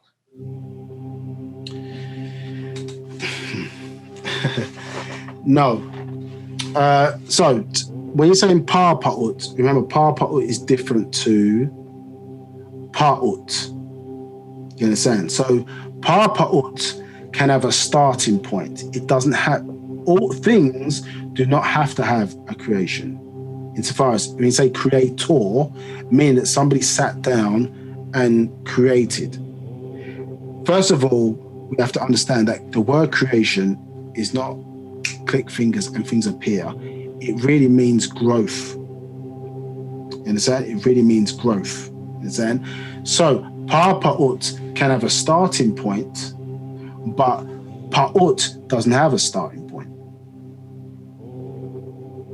Pau'ut is. You understand? Is what? All things. Things grew out of space.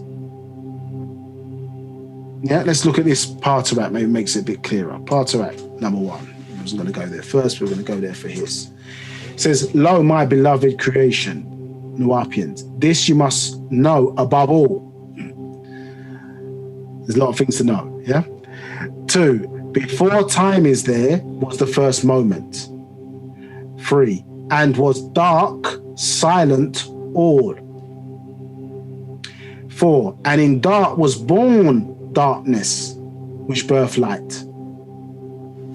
So, this is what you're talking about when you're referencing that state, isn't it? Pau'ut, yeah, or basic energy,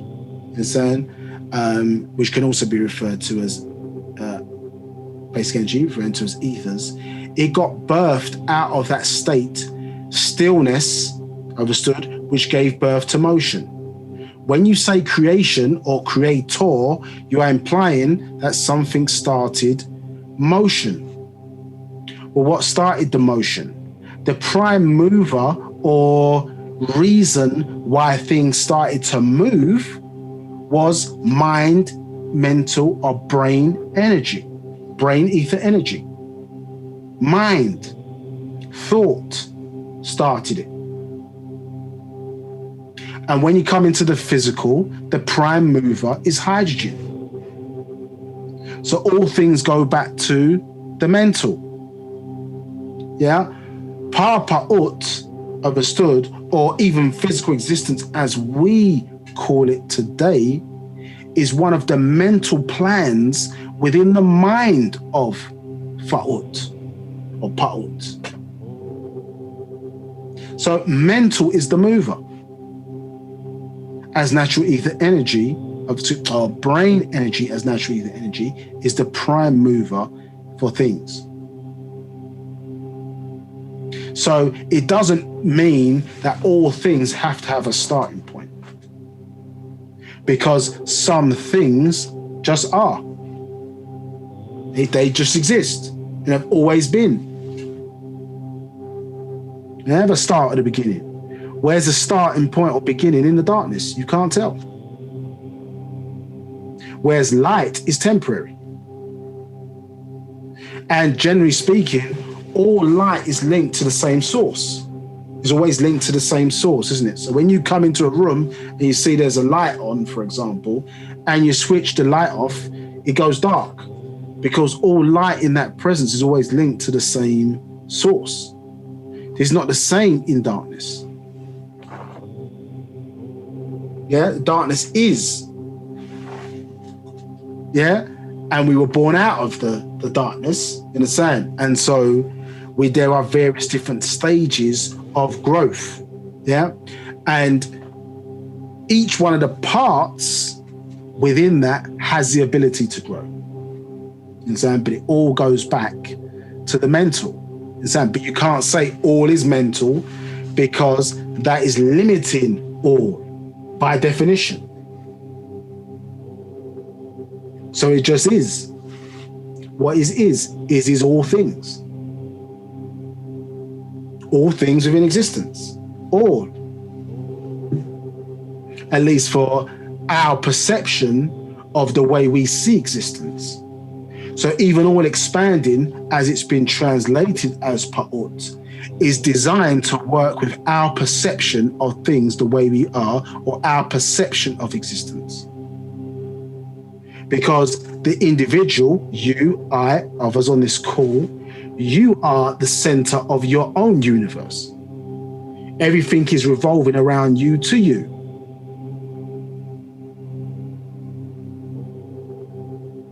Yeah, based on your awareness of things. And things don't come into your world unless it exists to you.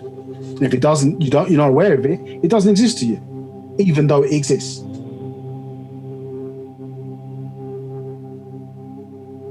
So when you say creator, you understand, it implies that some single force or being, if that's what I think your question alludes to, that there's some single source or being or some force somewhere, etc., that is responsible for all of this.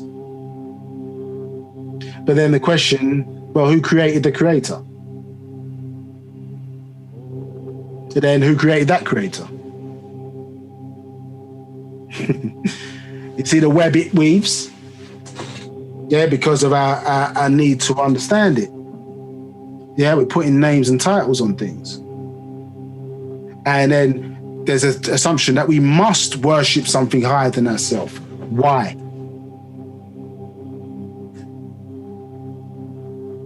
Why? Who said? And if that worship is required, then that means that being is in need of something.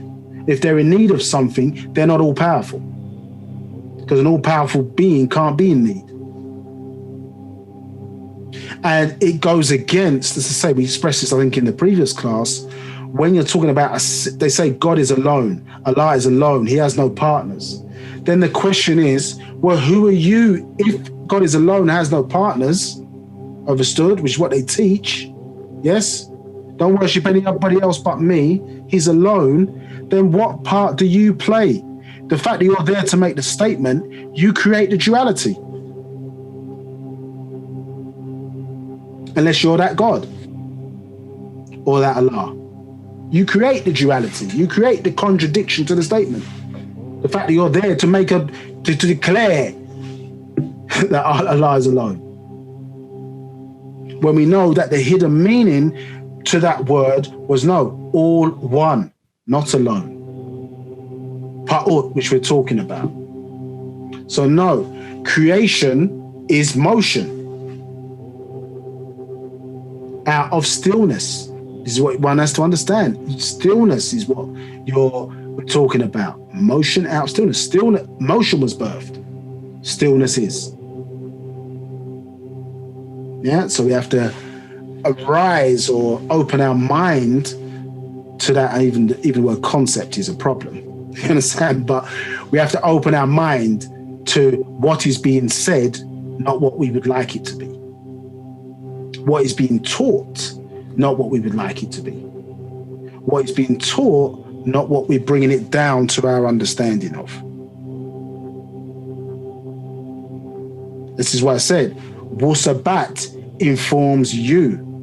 You do not learn Wu-Sabat. Wu-Sabat informs you. You're placing yourself in the position to be taught by the science within natural nature, represented by the Amun Nababre Ahakta Paa Pau'ut Jedi. You're placing yourself in the position to receive. Understood? And then confirm as a result. But sometimes we have to accept things and then move around the doctrine to piece certain things together so that it makes absolute sense. So it's a good question. But yeah, Pau'ut is the Paa Pau'ut, obviously, is within Pau'ut. Understood? And so Paa Pau'ut, excuse me, it's not that Paa Pau'ut has a creator, it's just that Paa Pau'ut grew out of Pau'ut. The same way as we expressed in last week's class, you were in your mother's womb.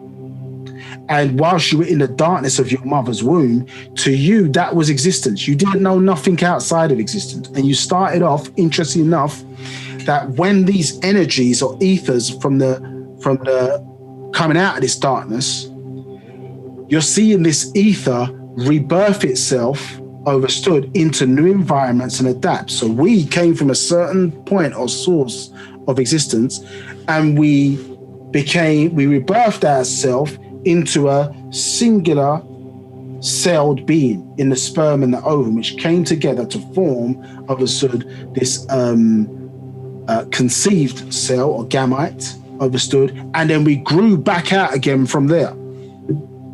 We wasn't that to start with. So we made ourselves or lessened ourselves to be born in this environment, so to speak, or as I say, in the various different stages of being, becoming, became. Now, when that small being was growing inside of this environment, that was Pau'ut. For all intents and purposes, that was Pau'ut. It didn't know any different by way of perception. It's only once, as I say, the being was born. So Paa Pau'ut gave birth to the child, i.e. the mother. So therefore, the mother was Paa Pau'ut. The mother was Pau'ut. The being inside was Paa Pau'ut for all intents and purposes. Yes? And then when the baby was born, and by way of programming, it was able to look back and say, hey, this ain't existence. There's a thing here. My mother, which I'm programmed to grab onto the breast. So it became, the all is, I am. But if the baby had greater awareness, the baby looking and saying, no, that's not Pau'ut. That's Paa Pau'ut. I came from Paa Pau'ut. Therefore, I am. But both of us are within Pau'ut existence. We're both part of the all. So now my mother is Paa Pau'ut, but she can say because she gave birth, I am, because I came from the very source that gave birth to me, a type of existence, a triple darkness based in the womb, which is the same as the space that we see in space, just in a smaller representation of that same being. And when you keep tracing it back and tracing it back and tracing it back, there's no room for faith and belief. Because reasoning, understood, everything sums up to where it came from you understand? And then we come back to that starting point where things started to move, which is. Is all things, remember. But all things, as in us, can be a thing. You can be Paa Pau'ut because you represent existence. But all those things exist within us, or we have the link, we better said, or we are that representation of that here for everybody else. So the Nagaru people, as a race, we gave birth to all others. They can't exist if it wasn't by way of us. So we are their creator. There's no existence for them not by us. They're not here. There's no human being without us. And so now we have to expand all the other things that we represent. We are limiting who and what we are, not knowing who we are for what we became. You understand? And so, no, Paa Pau'ut obviously was, as you see here, came out of Pau'ut. So let's finish off this. And dark was born in darkness and birthed light. And in silent was born silence, which birthed noise. Again, these things are what we perceive to be the detectable elements, but their origin started from way back, you understand, before these things became. 6, and all was born, Paa Pau'ut, the all, which birthed things. The moment to time, and then we've got 9 points in time, in this particular universe, or you understand, as it came in, from moment, second, obviously, the different 9 points, up to a generation, which could be between, I suppose, 30 and 100 years. So 9 points in time. But this is the important thing. Stillness out of, you understand? Stillness, or still, and then motion came out of that. Because darkness obviously has degrees, doesn't it? But one did not think about silence. You understand? Silence is a thing. Preceding noise. Understood. I think we're gonna end up running over time, but here we go. It is what it is. Any other questions? Sorry, I'll move on. And if that's not clear, can you ask further questions?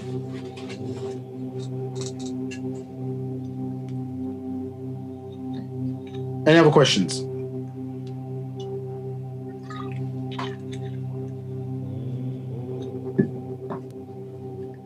Moderators, you there? What's happening? Facilitators, you there?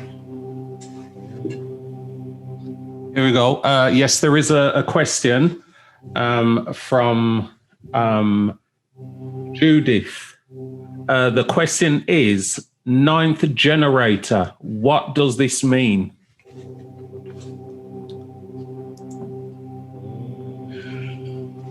So basically,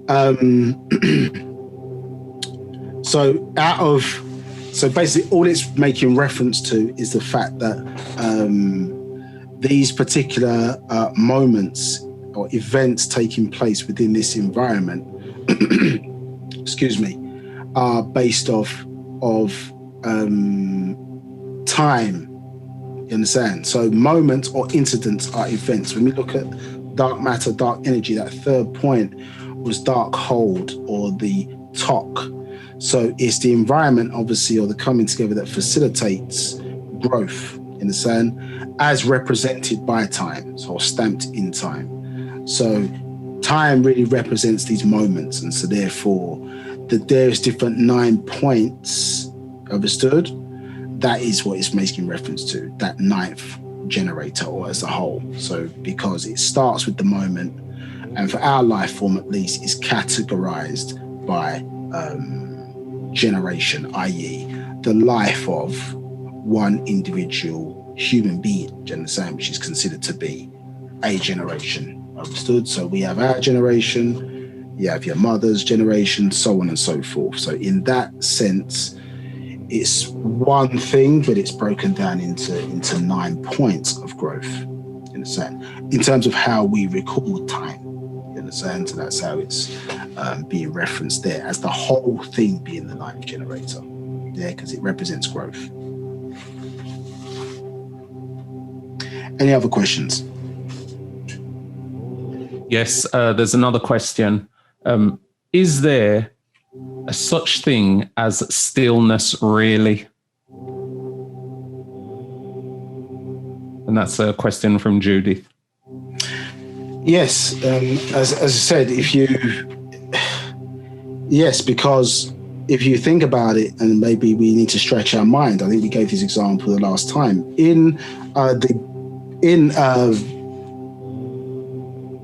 Sacred Wisdom of Tahuti. We're presented with I think it's in the doctrine of vibration.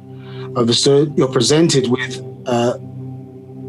say, everything vibrates. However, if you think about it, as I say, if you were to, I don't know, let's take for example, you just to shake your hand. I gave this example last week. If you shake your hand really slowly, understood, you could shake it to a point where maybe it could be imperceptible to that one would not be able to detect that particular movement or motion because you're moving it that slowly. But on the other side, if you were to move your hand super fast, understood, then it would reach a point where you'd be moving so fast it would appear still, i.e. the vibration would not be discernible, at least to the human eye. So when you're talking about Pau'ut, you're talking about a level of vibration, clearly, which is so fast, you understand, so fast that its vibrational detection has reached a point where there's no motion. And actually, when we're talking about motion, really what we're talking about is slowing down in vibration to become detectable. Understood? Because stillness has got levels by saying stillness, but stillness came out of still because it's within an environment. Understood? It's within space, which is true space. The environment which allows things to grow. That environment is all, there's no outside of it. Understood? So yes, stillness does exist. Understand? And it's what things which then become detectable in space and time get grown out of. Understood? So there's a state, remember, you have to start thinking about it, that there's things taking place in the darkness that, as I say, for all intents and purposes, don't necessarily conform to the rules of the physical plane. And so, something being birthed out of something which gave birth to motion in itself, or where growth started from, is conceivable. You think about Earth here. Does Earth not represent excision? Although it is vibrating, it's in motion, to the person's eye that's looking at it, the Earth is not moving up and down and going anywhere. It can be affected by wind and various other things, but things grow out of it. The things that grow out of it are moving, but the Earth is not perceived as a moving entity. It's perceived as a static entity in its environment to allow things to grow out of it. Understood? And in fact, if it was moving constantly all the time, the growth couldn't really work properly. You understand? Now, I'm just saying, from a perception of our eyes, we don't see Earth as moving. You understand? And then when you see the darkness, you don't see the darkness as moving. You just see the darkness is. What you see as moving is things within it. Hence, particles moving in darkness, we perceive that as light, giving birth to different colors, so on and so forth. You understand? So in the degree where we are looking at things, even in our own physical realm, we still get a sense of stillness and motion, the opposites, you understand, of the two things, and how they are brought into unison, by individuals such as ourselves, bringing it into unison with our mind, which allows for magical things then to happen as a result of us bringing those two states together. You understand? Now, as we run out of time, I might even touch upon this now, because you think about a musician, Yes, a musician is bringing non-music or non-sound, the state of non-sound, which, let's say, absolute non-sound, so all existing everywhere, that's not making any noise, so silence, so non-sound, all of that existing everywhere. Let's say that was a thing. And then sound is its opposite thing. Understood? Yeah. So the individual's got control of both non-sound and sound. They then bring them together, understood, or the management or of sound and non-sound to make music by applying timing of sound within non-sound. And depending on how they use it, produces music that moves us emotionally. But they're using a state of rest or non-sound with movement, which is sound, and it produces music that you say moves you emotionally or tunes that you like or whatever. There's a magic to managing both of those things. The issue is that we're only paying attention to the movement, i.e. the person strumming the tune or playing the piano, blah, blah, blah. We're not paying attention to what they're not doing. What they're not doing is still a part of the doing. Yeah, and timing. We know bad timing, innit? Yeah.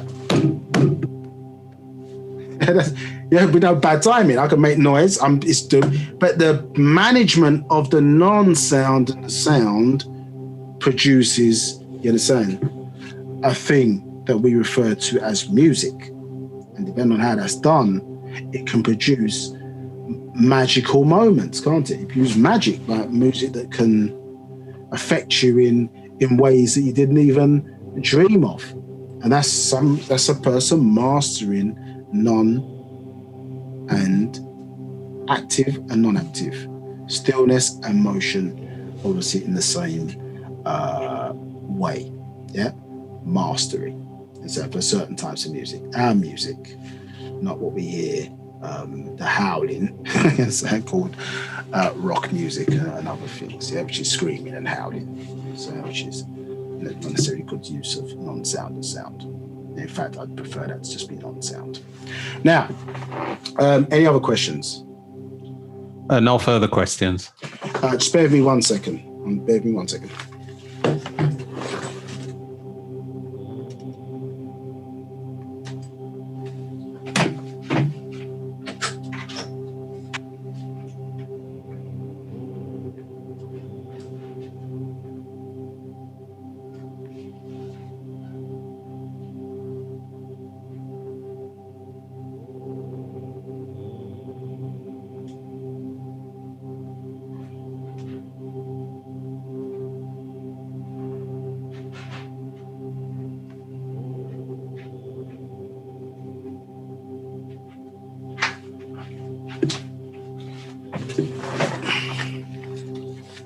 Right, apologies. Sorry, was there any other questions? You said there was no questions, is that correct? No, there were no further questions. Right, okay. So we were interested in the smallest thing within existence. We touched upon this as particles, energy, matter. We were interested in called Paa Pau'ut. Now, in this particular master secret, the master teacher is introducing us into a certain type of concept, and he's saying it started with who I am to you. So we've got relativeness there in terms of that question, and it goes through a list of things or titles, which is then saying, well, no, I'm more than that. Now, interesting enough, you see the word Pharaoh here, Para Aha, yeah, temple of the sun and moon. This is what Pharaoh means, not it's a Greek word, but in our language, temple, the sun and moon, yeah, which is what it really translates to. By the time you get to the end, it says, now who and what are you? So what he's saying is, I am that, but I'm more than that. Then it says 90%. So we understand this 90% is dark matter, which we reflected in the diagram which we showed you. And then the movement of things, or the speed of things, particles moving in that darkness, understood, gives birth to light. And we have three natural colours, only three natural colours, blue, red, and yellow. You understand? All other colours are birthed out of this, so for only three naturally occurring colours within existence. Now, the bit that we want to focus on here to some degree is saying, so will your black holes consume all things? In time, yes. And what of your own existence? The 10% will be consumed. That is all. That is some things. So you should understand that now.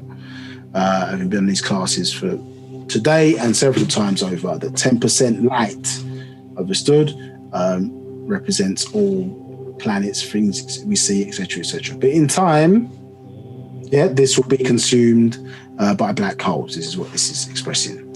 Now, listen, 43, important verse, pay attention. It says, will you ever be consumed, dark matter? Yes, I am the Chamem Akal, black mind. I am Fa'ut, as Fa'ut, all. I am. I exist only as you think in your mind of Kawan existence. Yet I am nothingness from which comes things. I can't be consumed as Pa'ut, all. So there is no start in the sense, there is no end in Pa'ut. As Pa'ut, I should say. There's no start or end as Pa'ut. Things start and end within Paa Pau'ut, but Pa'ut cannot be consumed because what is consuming it? Things, nothing else came out of things, but things are being, as I say, things, in the saying, are being consumed by black holes. There's nothing consuming, there's nothing deterring, there's no anti-Pau'ut. So it's not, it is all things. What can consume all? It all is. So we have to sit with that for a bit when we understand what it's referencing and talking to. Now, I Mumra Najam Muntharu. My beloved one, star children of Parnatharu, you are the ones with 9 mind as Tasu Achach Gadadu, 9 ether deity gods who gave birth to all of Tabi al-Taba'ah, natural nature. 45. You Paa Nagar Salau Negroids are the ever-living Nathar, Parnatharu, Nathars, Natiru. 46. Know the real Hakakat facts of the Parchemem Nakat black dots.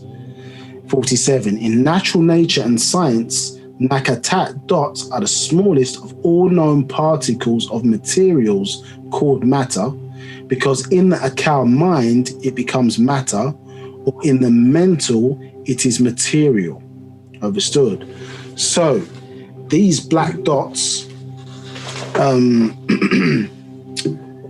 which, as we said, on the other side, so on the energy side, are the smallest things that we know that could be called particles. You understand? As opposed to some things, you understand, which is dealing with atoms or atomic. First one being hydrogen. We've gone through this in some detail. So, in the Tapa word of some things, they are atomic energy. The elements, 49, elements from the sum of one called hydrogen 1. 50. Before there was a sum, there was achach, ether. That was once tabi al-taba'ah, natural nature, which caused the effect of some or something, some and thing, that can exist and still be categorized, as material, physical, matter, cells. So basically, the world of some things, understood, So it to be totaled up, for all of it would be absolute matter. Yeah, so now we, instead of calling it energy matter, understood, which is what the black dots are, energy matter, the smallest things in existence, atoms, and obviously from a biological point of view, cells, is being called material physical matter. So physical matter, to distinguish it, because they're both matter, or they both matter, or they both are material. Understood? So I'm hoping that's making sense to you. But they're in different environment, so to speak, in the same energy versus material matter. So we're looking at these aspects, and we're giving ourselves a sum total by referring to it as absolute. Yeah, all of this added up all together in terms of matter on the physical side of things. 52. No one understand this, Musbatu or Nuwapians. The smallest particles of matter, called nakatat dots, are classified as energy matter or matter energy. Touched upon this earlier. Called dark matter or dark energy. 53. Nakatat dots can be assimilated, yes, into your very own minds as inactive ma'achach achechi natat brain etheric seeds. Understand? Obviously, this would be an updated Sabaic. Damach, yeah? Achachi, brain etheric seeds. Listen. Are in a state of condition between the science of something or absolute and the science of no thing, vacuum. So, sum up, yes, all of the some things, yeah, one state, combination with the science of no thing, total that up, vacuum. So two states, like we were just explaining before, sound, non-sound.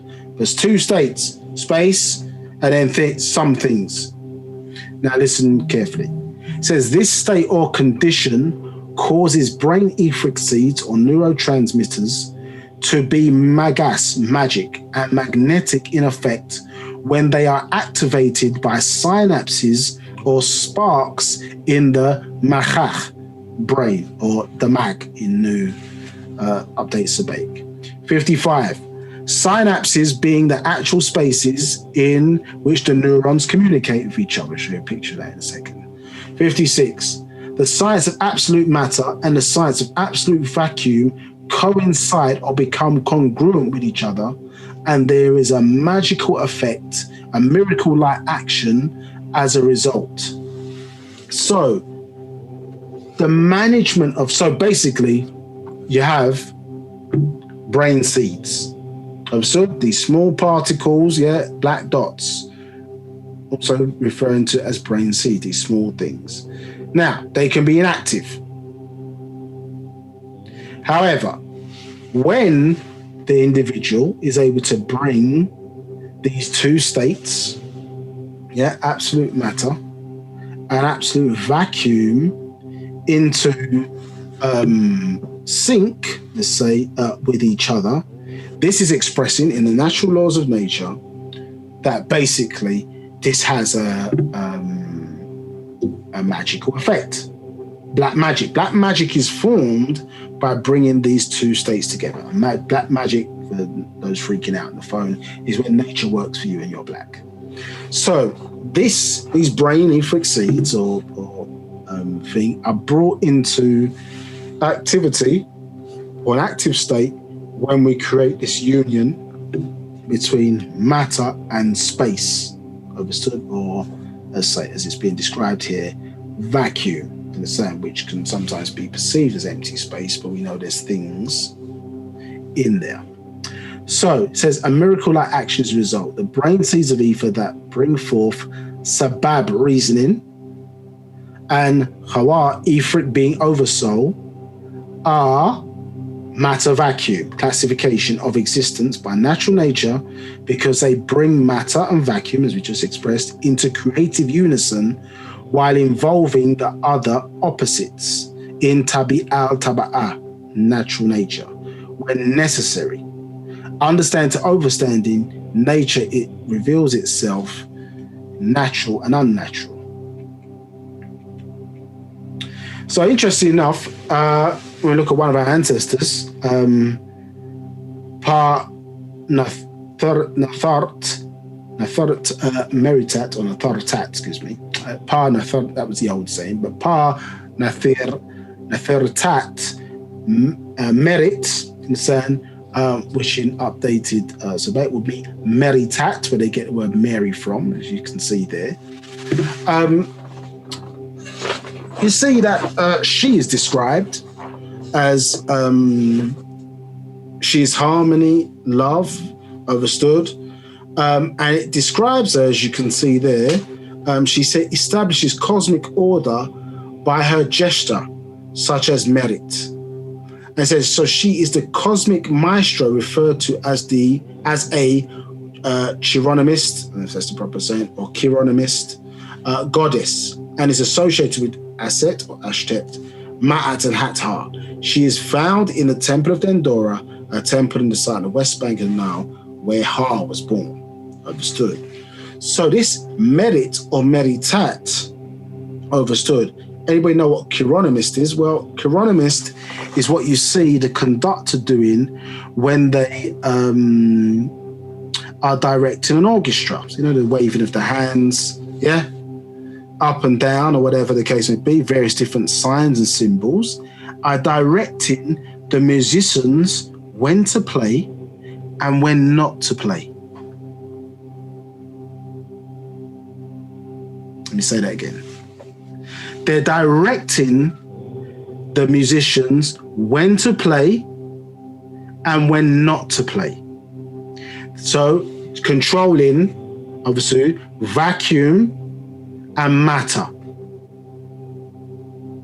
Now, is it any coincidence, or it is a coincidence, that she is 78 on the chart of, on our chart, which they took and made the elemental table from, and guess what's at 79? I'll leave you to do that research, which we was talking about last week.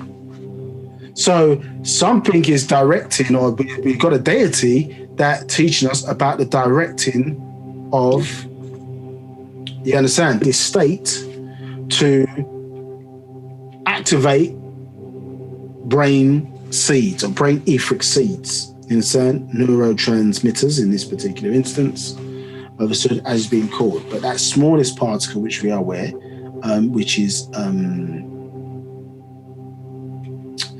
these black dots, yeah, nakatat. So as we see there, yeah, natural ether energy here. Now we can see here things apparently moving between these synapses, you understand, electricity, but we understand that in natural nature's rules, brain etheric seeds or these particles cannot be seen by the physical eye. Understood? The manifestation of it, or an attribute of it seen in the physical, is the actual brain itself. Understood? Which uses brain ether. So the brain ether, or an attribute of these brain etheric seeds, is the brain itself. Now, brain etheric seeds cannot be seen, but can be smelt, can be tasted, and can be heard in a heightened or spiritual state of awareness. So in a dream state, or if chemically induced, in a drug state, one would need to be guided by an appropriate master, so that, you know, one didn't get lost or lose their mind. You understand? So they can be perceived, understood, but not seen necessarily by the physical eye. These smallest particles, and more importantly, highest quality of particles that exist within, you understand, natural nature, or the part of energy, or into the blackness. You understand? So this is us understanding now these rules, you understand, and how things are starting with this mental energy which is driving these stages of growth. You're saying, starting with the mind or the mental. Now, so here, nature is black, supreme balancement, and all other so-called colors come out of it. As just as this one, Wahoo Mak, one universe of all colors came forth of a black hole. So we see that the universe has the characteristics the same way we came out of as human beings, came out of a black hole. And we can't go back the same way we came because we're too big now.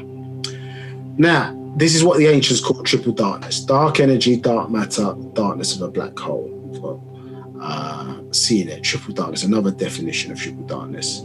Out of chaos was born triple lightness. So you have corresponding the sun, which is detectable, some now, you know, from energy transmission over into the physical existence. We see lightning and fire, understood. Yeah, so for once light came forth, it came with tashash, chaos. So in our culture, light is chaos. It is not good. Light is chaos, because if we were all existing in a dark place, you understand, couldn't see each other, we would basically relate to each other mind to mind. The moment you switch the light on, you see this person's short, this person's tall, this person's dark skinned, this person's light skinned, this person's big, small, so on and so forth. And judgment comes in. Understood? So in the darkness, you don't have that.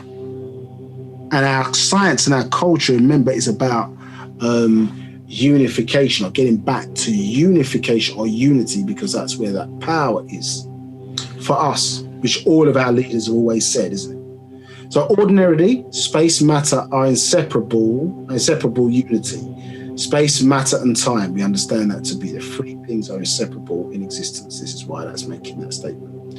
It says, however, when space and matter in what is called perfect union, extraordinary and coherent divine things occur. 65, there is no energy existing or can exist other than some form of dark matter or dark energy. So it's important for us to understand this. They're only going to fall into material, as we know dark matter to be, and dark energy, which is space. Understood? This creative soup of this universe, creative energy. And of course, energies are active parts and ingredients of physical material, also in the brain etheric seed as a kal nashat mind energy. So my energy that melts down and becomes active creative sparks of electricity within synapses. 67, active magic energy in the form of mind and reason in the thought process. The brain's seeds melt down to a brain soup.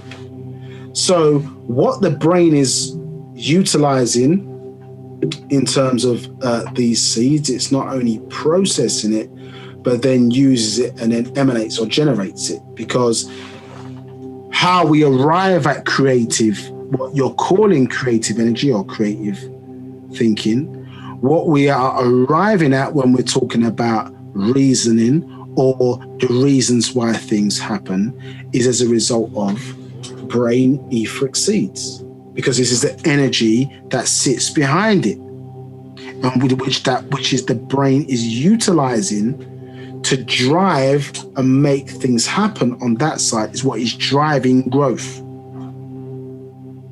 as a prime mover. 69, that being the Maya liquid fluid or water of the thought needed to activate electric changes in synapses, which activate and is activated by rules of natural nature and suitable conditions in all nature.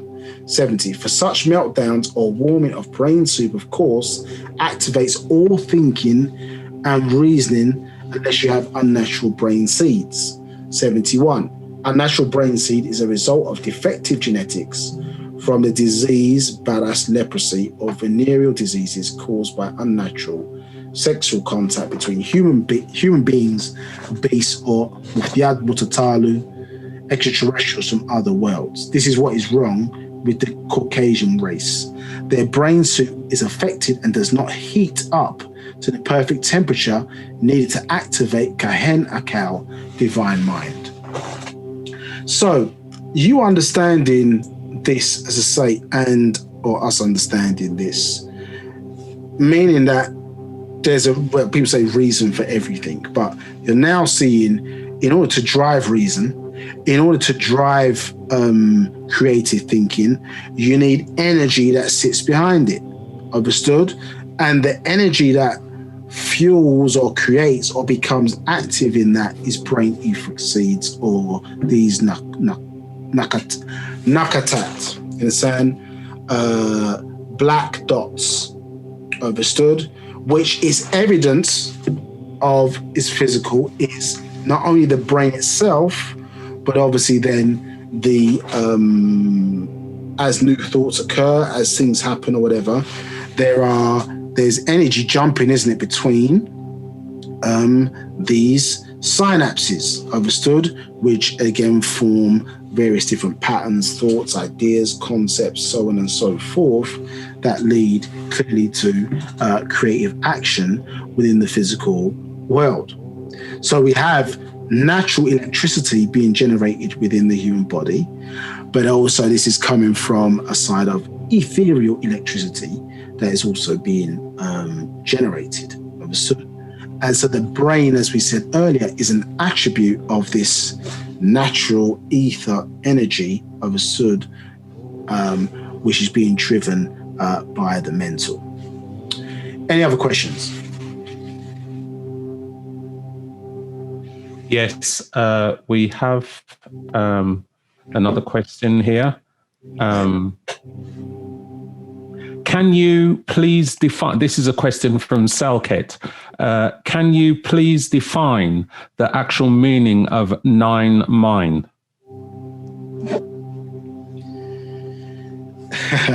Can I define it? So basically, and we haven't got onto that section yet. Maybe let me roll forward and show you a diagram.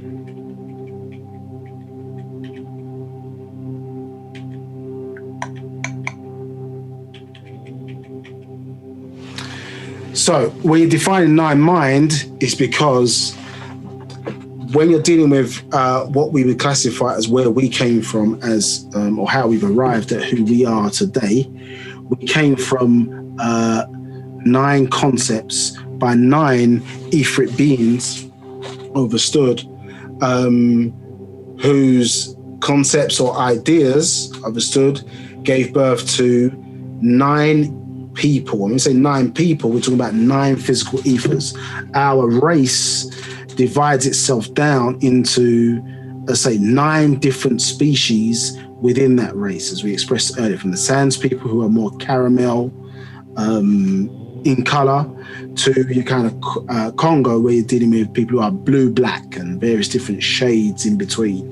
So we have nine species coming from the minds of nine etheric beings. So in terms of that concept, in that, to put this mental energy into the right place, understood, they created nine dwelling points, as you see here, from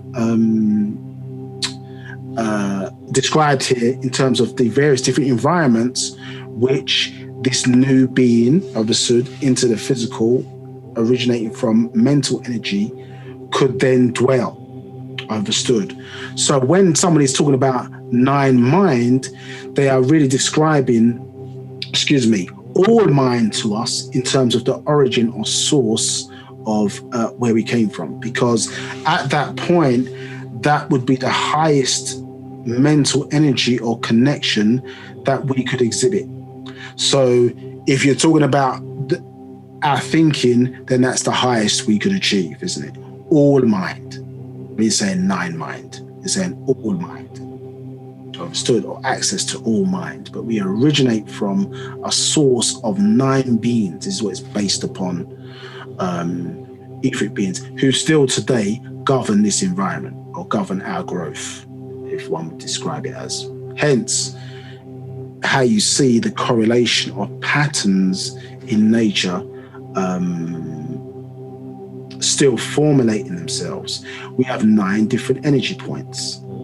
Yes, and then we talk about the 9 Iliad, down from Atum down to all the way down to Atum, all the way down to, I suppose the last one would be Satak in the sun, or Satuk. So there are 9 different energy points and 9 Iliads, understood. And even as we talked about, I think in the previous class, the actual Ogdoads themselves, which are denoted as 8, are also in fact 9. You understand? When you obviously count Atum as the single point there, it becomes 9. Understood? So when you talk about 9 mind, you're talking about the highest classification of mind, in terms of our abilities. But it comes from the origin of us, which is mental, or the origin even of all of this is mental energy. So you cannot get higher than all mind, in terms of the highest qualities of that. I hope that makes sense. Any other questions? Yes, there's another question from Valerie. Her question is, how can the brain seeds be healed?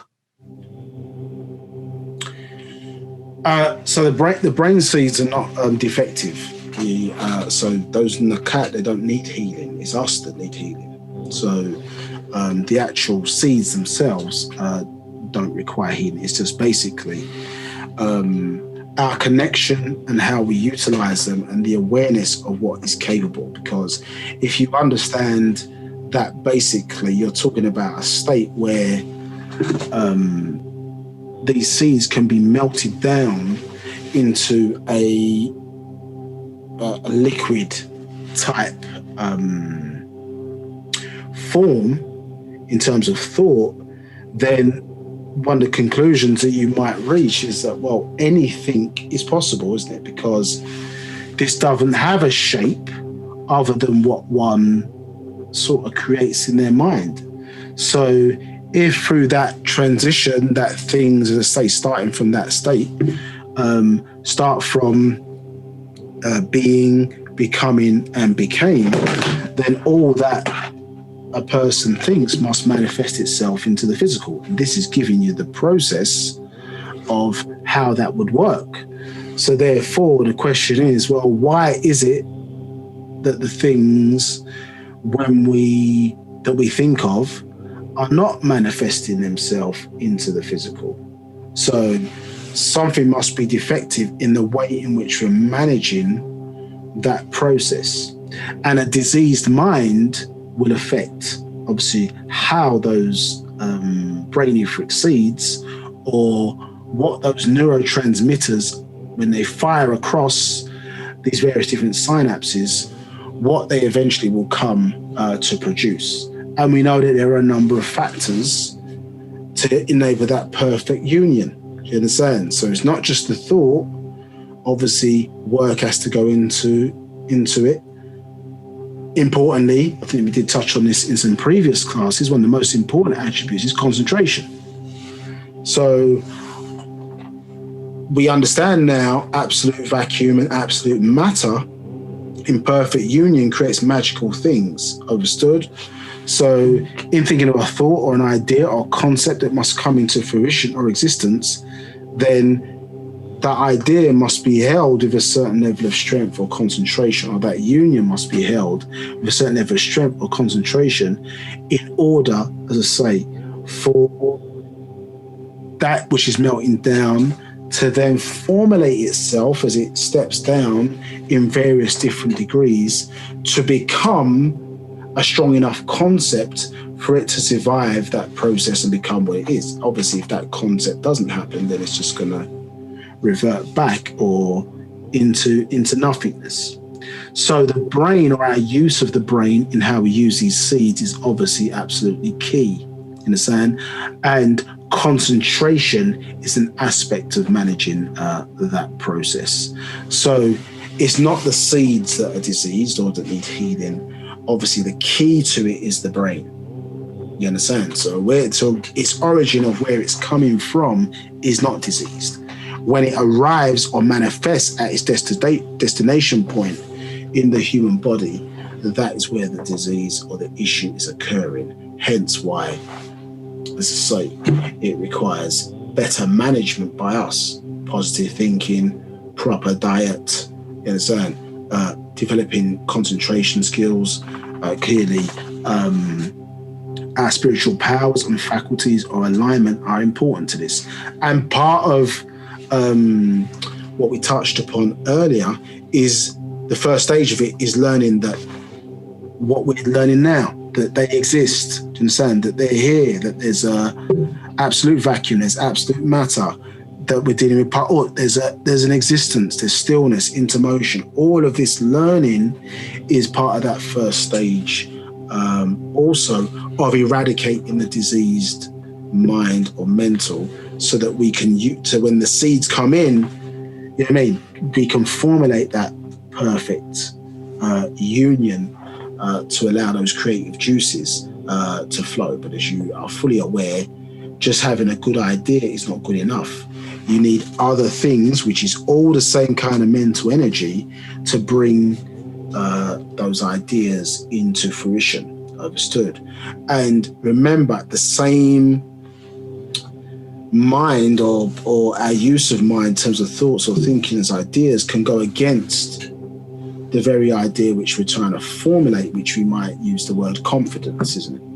So if we think, or our brain thinks, oh, we haven't got enough money to do that, then that might stop that idea. So it might go against what originally was trying to be created, in a sense, because of confidence, when actually, well, does it need money, or, you understand, is this thing destined, if you took money out of the picture, because money is just really a form of energy, isn't it, created in this society. It can move things, isn't it? It can cause things to move, or it's just representative of motion, or as we expressed, I think in a previous class, it just represents, originally representing a barter system for somebody doing a piece of work for you, isn't it? Now today, it is given energy, but it's fake energy. Money and the word moon, do you understand, are very close to each other. Do you understand? Because obviously it's not really real, is it? The energy is coming from the work of human beings. Do you understand? The money just represents the work, you understand, or the ability to buy things which people have worked and produced, etc., and so on and so forth. So we have to manage the negativity, because the negativity, which is also of how we utilize things, can block a positive idea from coming into fruition. Now, in nature, the absolute vacuum, or that blackness in nature, represents positivity. Its opposite as matter represents negativity. Yes, it talked about bringing the opposing forces together. We see this all the way through nature, isn't it, in order to produce. So the same thing happens when you're dealing with absolute matter and absolute, vacuum. Vacuum is positive. The matter is negative, in a sense, and the two things coming together, you bringing them into perfect union, produces black magic temperature, and allows these seeds then to melt down and become what we want them to be, you understand? And so if we want it to be thing, you have to maintain positive thinking, overcome adversity, so on and so forth. And this is where, as I say, the psychic self-defense and all these things come in order to bring an idea forward, because generally as a people in this environment, we think very negatively. So I can't do this, can't do that, can't do this, we're in this situation because of this, blah, blah, blah, blah. There's a lot of things that halt a person's progress, understood? And so once you understand the science, then you know you need to manage it like a farmer, I suppose, cultivating a plant. You have to think about cultivating this process. Now you're becoming aware of what's happening. It's going to melt down, boom, boom, boom, boom. you're going to be conscious of what's going to be in the soup. Yeah, because whatever is coming from here by way of you, we touched upon this last week, the master said the mind is like a field. Whatever you plant in it, it will grow. So through these transitional stages, you as an individual, and this is the power of you, we're not going to get time to cover it all today, but are going to amplify this process, isn't it? You're going to take these seeds, understood, and grow them into things, then even to become some things, if that process is followed through, and that's where the power is. So the disease is in the receiving party, not in the seeds themselves. Any other questions? Yes, we have another question, and this question is from Derek. Rahuba Nabab Kaknihes. Can I ask, what is the origin and who are the beings of the nine-mind concept? When you talk about those beings, that is when we're referring to those Paa Natharu, understood? So or what is being referred to as the overseers. Yeah, so us, you see, continually being referred to as their children, understood? And then I think in Man from Planet Risk, if memory serves me correctly, it says the Riskians have no concept of children. So the reality is that it's reflecting that connection, understood, of us as Ifrit entities or Ifrit beings, as Mu'achach, one who are of Ifrit beings, understood? So their origin is what we are referring to as those Morozaku, understood, who the Egyptians referred to as Natharu, but their original name is Morozaku, providers. Yeah, providers. And actually, we ain't going to get, we maybe have to do a final part 4 to this, because we were going to go through some of the Safaf scripts, and we've reached 4:30 now.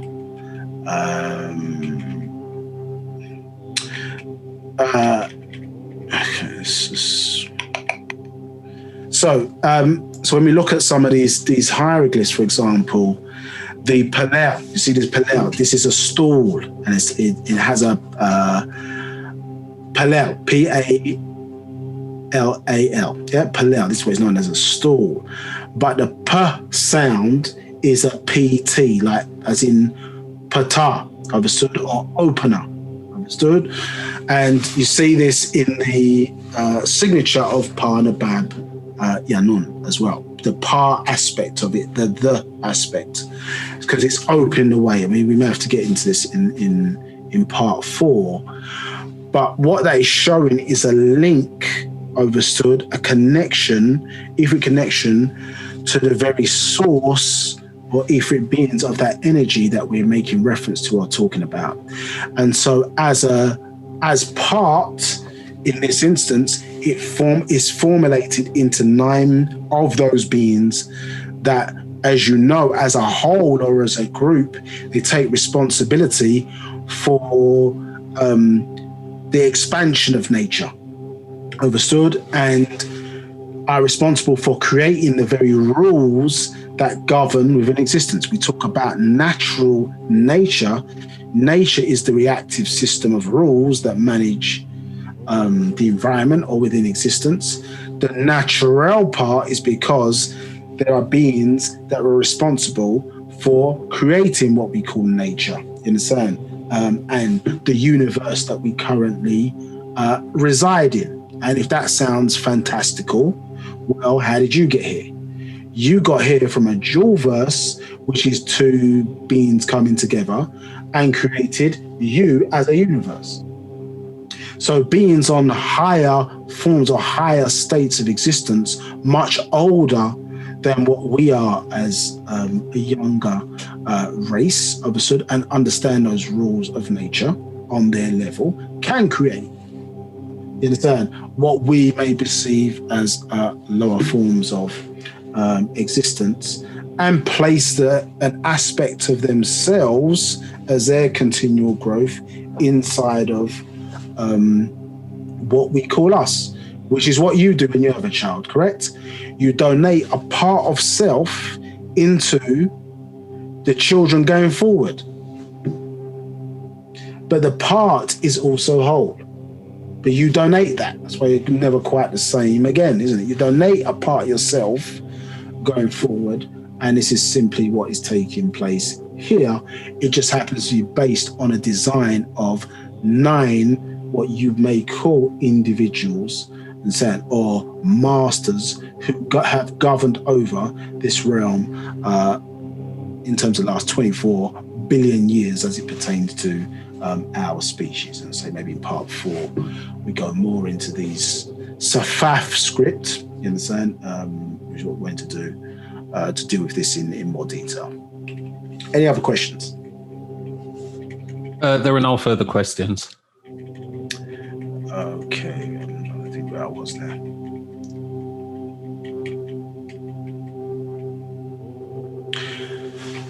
Okay, that might be a good place to stop. I think let's stop there, and I think we'll, which I was trying to avoid. We're supposed to be doing the deaf, children, wife of Jesus, I think, is on the section. So it looks like natural ether energy. We'll go to a part 4 as the final part. So what we need to cover, or what I'm interested in covering, is we must cover these kind of final 2 parts. So we were looking at the different types of ether, and then covering some of the symbolism that is hidden within the Safaf script. Understand? Because basically, as you will be familiar with, brain etheric seeds or natural ether energy, in terms of brain natural ether energy or brain ether energy, cannot be detected or seen, by the physical eye. And so the Safaf was used, obviously, to represent that, you understand, in terms of some of the hidden meaning behind the symbols that one could see. Understood? And so we need to just go into that concept of it a little bit, just to express how things are shown and the why. So, yeah, and delve into, as I say, what's been described as natural ether energy. Now you understand, or you should understand, the difference between the world of things, or some things, and the world of no things.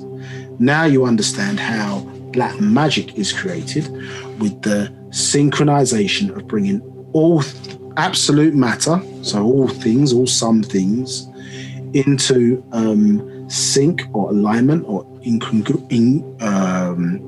congruent, I think the word is, with absolute vacuum. So this world of things, or space, bringing those 2 things together, black magic is formed insofar as allowing the transition or the absorption of black brain etheric seeds, or these Pa Chamem Nakatat, these black dots, overstood, and then in the right environment. And the reason why it works for us and maybe not other races, because they cannot generate the necessary temperature to melt these brain etheric seeds down, understood, which are the energy, as I say, that drives reasoning, that drives, as I say, our mental energy. And all of this is nothing, all of what we see is nothing but divine thought forms. Understood? So in order for that to be formulated, it needs material, understood, for things to be grown into, molded, shaped, so on and so forth. And this is what you're learning about as natural ether energy. We've gone a long way around because most people don't even understand what energy is, let alone we start getting into detailed forms of, or finer forms of energy, understood, in terms of the way it's being described in this regard. So that's why we have to take the long way around. And it's a complex subject. So, and there's been some good questions today. It's not a problem. As I say, we'll just move on to next time and then deal with it accordingly. What I will do is make sure that parts 2 and 3 get out this week so they can be studied in a bit more detail. If those who don't have the book or they can't get hold of the book, you can look at the sources that we've used to go back over those. So maybe then we get more questions from the book, so that helps with the understanding of the subject matter. This is absolutely key to who we are as Black people, or Musbatu Sabians. Absolutely key, you understand? And something that a lot of us have slept on, and why in this day and time we find ourselves spiritually weak, is because we're not taking advantage of our esoteric or etheric faculties, you understand, in this day and time. And the first stage of it obviously is the awareness. So this is just one of a number of things that we have to know and master. Any other questions before we close out today? Yes, we have. It's a comment basically saying thank you. That's from Denami Reye. You're just basically saying thank you, Tawatak. Okay, appreciate that, my brother. Yeah, appreciate the question as well. So as I say, we will get on. We'll do a part four. So we'll dedicate the month of November. So we've got class in 2 weeks' time to finalise natural ether energy. And so we started with the ether types, but then, as I say, we want to break those down further. Now you understand a little bit more about the black dot, yeah, and let's say the stillness, out of motion, and then let's say we can get into different types of ether, universal ether, helper ether, ultra gaseous matter ether, and so on and so forth. Yes, different types and how they change depending on the environment they're in. So they are sensitive. These brain etheric seeds or brain ether energy is sensitive to environments that it finds itself a part of. And so we're going to explore how outside of the body it does one thing, inside of the human body it does something else. Understood? And so these are things that we need to understand. So there's a physiological etheric response, and there is a elemental etheric response that we can explore in the final part of this class. Okay, so thank you all for attending today and hanging on a bit longer. Some really good questions on this side. So no problem there with any of the questions whatsoever. If it helps understanding, we'll delve into this in part 2, so we don't rush through what we're dealing with. Let's say if you've got the book, get into it in more detail. There is, I think, natural ether energy is also an audio class which you may be able to find, I think, on Vimeo. So you can listen to the audio version of that. May try and post that up somewhere or link to it, at least on the Facebook page. So if people haven't got the book, at least they can get into that to help their studies. And if you check out our YouTube channel, so All Eyes on Egypt, Midlands and the North, then any of the classes that we've recorded can be found there. And we'll make sure to say parts 3. And this part, it's going to be parts 2 and 3, are definitely up there this week for your perusal and further study. Okay, if there's no other questions, I'm going to close out for today. So we will see you again. I think the next date is on the, if I can put the stuff up there, is on the 15th of November.